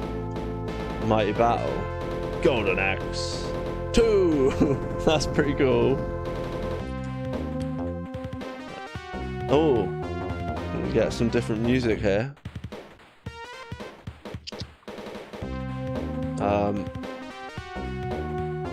Alright, it won't let me select anything, which is weird. Yeah, my controller's not working again. Why is that then? What? I'm pressing mode. Maybe it doesn't work with a 6-button pad.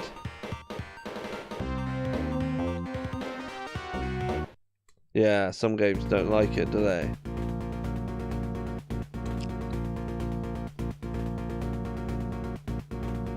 What? Why is mode go forward? What's happened to my controller?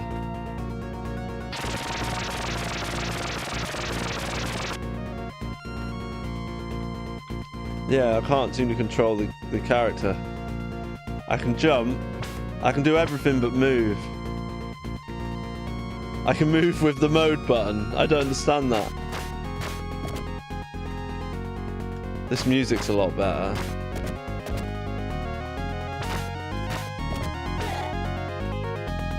I can't actually move my character. I like this tune, but there's something wrong with my console here. Okay, I just did a load of cool stuff, but I don't know how. Right, let me just try and get a different controller. Weird.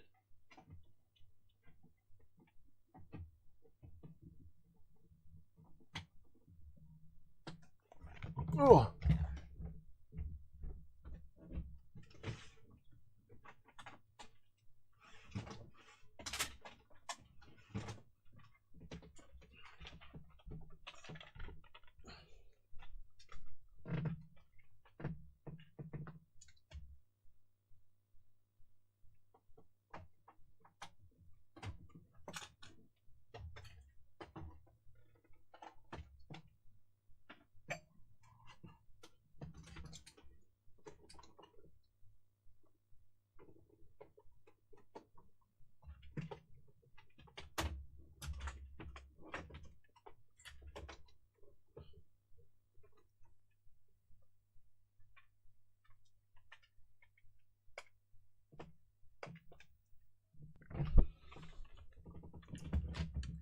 Right. I can't even lift it up to the camera because it's a 3-button pad now with a really short lead. I think it's because it's a Japanese one. So surely this won't have a problem. Yeah, look, it works now. Certain games don't like certain controllers. This is probably one, isn't it, that doesn't like... So we can go in the options. I mean, presentation already is better, isn't it? Magic, special, normal, special. I really just want to see. And there's always a dual option as well, which is cool. That they made, that makes sense. Let's be her again. She's got like an even more ridiculous outfit. So this is the second game. Whoa, okay. What? You can jump ridiculously high? How did I jump that high? Is it quicker or is it just me? Is it meant to be this fast? I don't think it is. It's ridiculously quick. The music's not though, so yeah, maybe this is how it's meant to be played. They just like increase the speed. I've got no one talking to me, so I don't know if it's because of the setting I've got my Mega Drive on. I'm pretty sure it said world, right?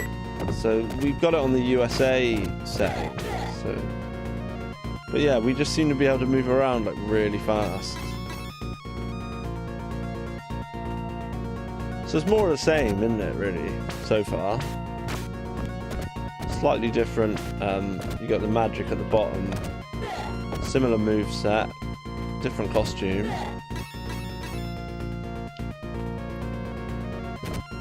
But the graphics in that first scene, I like the colour palette, and it's still got that blandness to it here, but I mean, it would be bland, wouldn't it, this? Like back in the day. Have we still got our special move? Oh, we've got a backflip special move this time. And we can't throw people into each other by the looks of it. Yeah, so that does a backflip. Oh, and kills you. Oh. I'm not sure whether the game's running at the proper speed, to be honest, but I like it like this. Maybe it is quicker. Maybe they did increase the speed. It's nice using a 3-button pad, actually. I didn't think I'd like the... I know the D-pad's not as nice for diagonals, but for a game like this, it's alright. What I'd like to do is either get one of those, I don't know if they ever come out, but the retro bit, those big 6-button, the big 6 they're called, so it's like a 6-button pad. Sorry, a 3-button pad with 6 buttons. Oh, do they just... So we got these guys instead of... We've got this carnival music instead of magic. I quite like the graphics of them, they're quite cool. But yeah, no, it's quite comfy using a Sega Mega Drive 3-button pad, and I do think it looks awesome. I would have hold it up to the screen, but I can't. Battle Ravaged. Yeah, I mean, from just playing both games I mean, maybe this game gets absolutely slated for some reason. I don't know what people think of it, but whether I'm playing this in the correct speed or whether it's too fast, for some reason, it's quick, it's responsive. My 3-button pad I'm using helps me play the game. Maybe I should use a 3-button pad more often. It's quite nice just having 3 buttons. They're just nice and chunky. It's hard to like push the wrong one. Just a shame that if the D-pad just had a bit more rock to it. I'm interested to find out if you can get a 3-button pad with a slightly better D-pad, because I don't think I own one that has the different plastics and the metal ball in the middle, so it feels like it rocks a bit better. The D-pad design of the 6-button pad's a different thing altogether, but maybe there'd be a way of getting... Maybe I should just get that big 6. But if it makes the other buttons smaller, then... Cause that's what I like about the 3-button, is the 3 really nice. They're almost arcade-like in their shape. The way they're slightly concave. Is it concave or convex?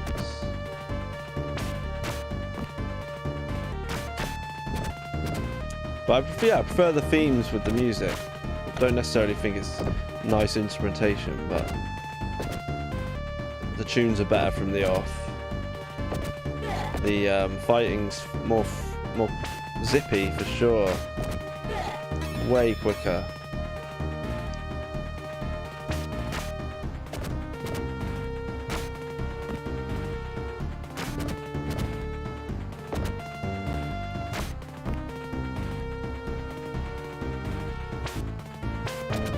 This looks like a boss area. Oh, I'd already killed them and now I've just wasted the magic on them. I think they're already done, weren't they? Oh no. Can we get up there? No. The magic effects, I mean, yeah, they haven't really done much in terms of update the graphics. This came out a few years later, mine, so...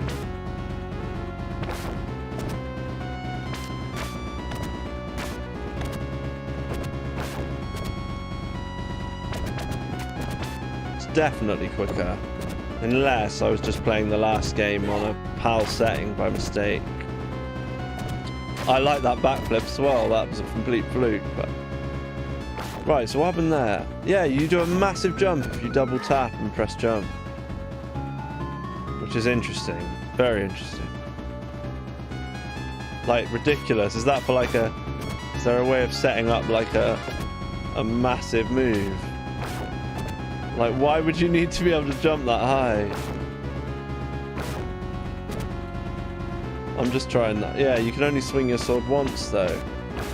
I thought I was able to swing a lot quicker last time. Interesting. I thought in the last game it felt slower, but you could tap B and it would be like a bit more like that. Maybe that's because you have to be close up to them to do the combo.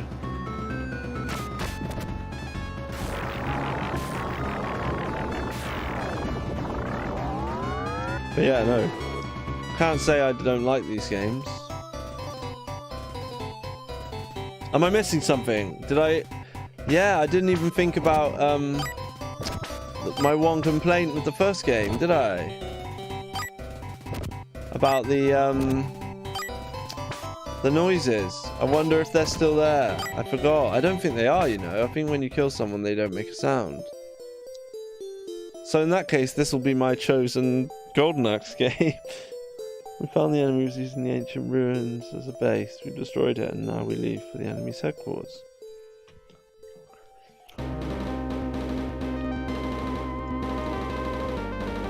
Right.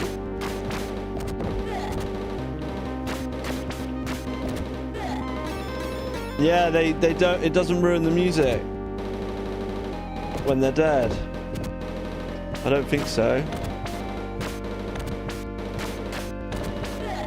No, it doesn't. Perfect. Right. That's all they had to do with the first game. But yeah, I know there's no one chatting to me now. There's probably no one watching. I think it's just me watching. But I'm going to have a proper look at that and see if there's a version of it where they carry on, the music carries on. But I reckon it was a memory thing. They just decided they really wanted to keep the noises in.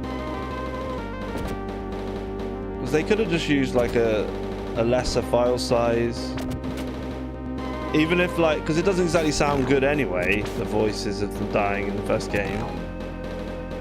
There's, you know, Mega Drive's not really known for voice samples at all, so they could have just come up with a different thing. But this one, yeah, it's not spoiled. I didn't notice it, but that's a good thing that I didn't notice it and pick up on it, because I can enjoy the music. It's not like meh, and when they die the music stops. That's annoying when that happens. I still don't get this big jump. I think that might just be a mistake, because you can't do anything once you've done it, unless it means you can get up to higher levels to find stuff. It's still a bit annoying you can't throw people into each other, but Maybe the third game will let you do that. I suppose it means you can jump out the way quite quickly if you just double tap. Yeah, because a normal jump wouldn't be high enough. So that's an interesting mechanic. Instead of the classic roll jump. It might actually be a really useful thing to use. And the backflip is even more devastating than the first thing you used to get. Ah, so if you press right, so it's the opposite way is where the attack ends up, like that. Whether it's more powerful or not, I don't know, but still got that kick and a ridiculously high jump. Oh, that was cool. I like ran off the side. But you can only swing your sword once.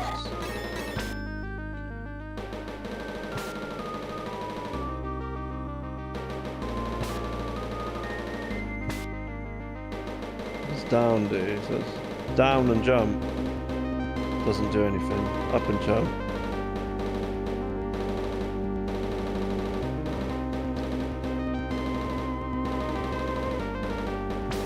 But yeah, I've got I think three button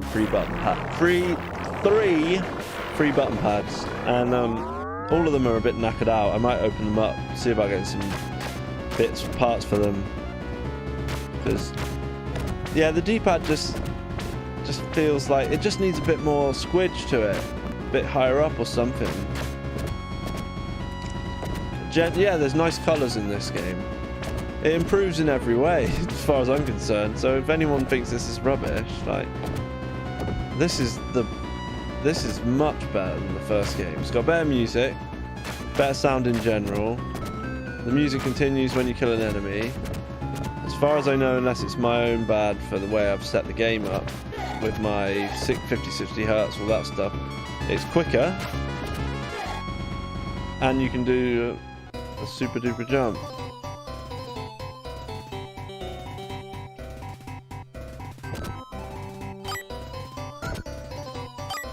That's a good way to get them. Bit of bread, bit of chicken. Oh, I could have got him again. Again, it's got, and this time, instead of a little map picture, you've got like a crystal ball that moves. I don't know what that means. Player strength, 18.6. And I like this whole, you get, you know, they've got some kind of RPG element to it with the... That is a bit weird though, how my RetroTink is like, I think it's going from 256 in the menus and title screens to 320 for this. But overall, the colour palette is just so much nicer on this game. It's not got those drab olive greys and browns. It's got some dark reds, some purple. But let me know, what do you think of Golden Axe 2? It's still just me chatting to myself, but I can see myself playing through this quite a bit. And if it's 2-player, I don't know if it is, but maybe that's why people don't like it, because it's only 1 player. But I think it's 2-player. But there's nothing that says press start to join in. So maybe it is only 1 player.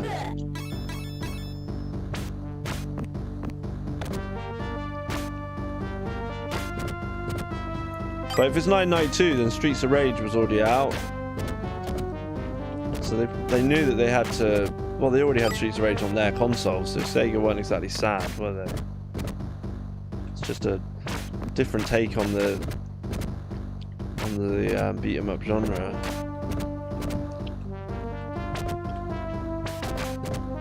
But I guess maybe when this came out, there wasn't anything else like it. But the whole Golden Axe lore and the series, I'm certainly going to be looking into it. And yeah, the playability is pretty nice.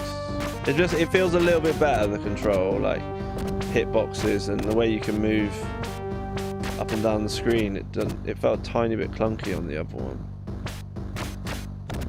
But now I can play. I'm so pleased. If they had still had the screams that broke the music every time, that'd be it. I don't know if I'd be able to take the game seriously.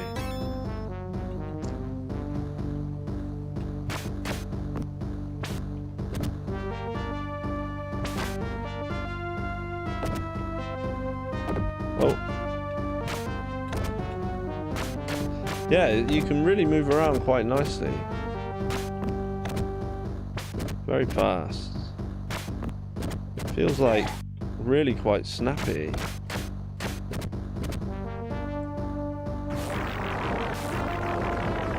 I'm wondering whether I can actually select the magic level by tapping A a second time, but no, you just press A.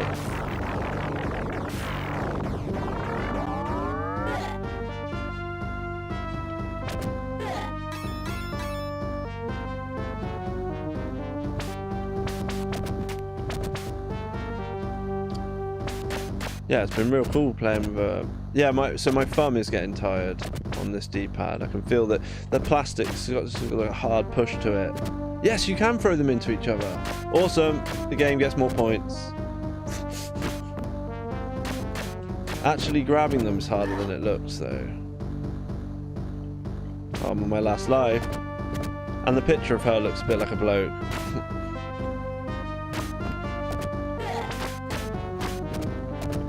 But yeah, no, I mean, this is the normal Golden Axe experience. And I'm liking this silly big jump you can do.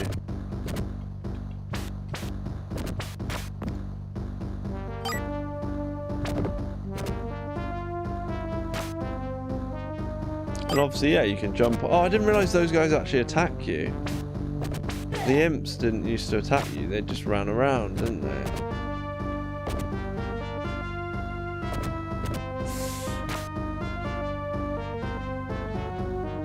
And the enemies are no pushovers either, they take a bit of killing.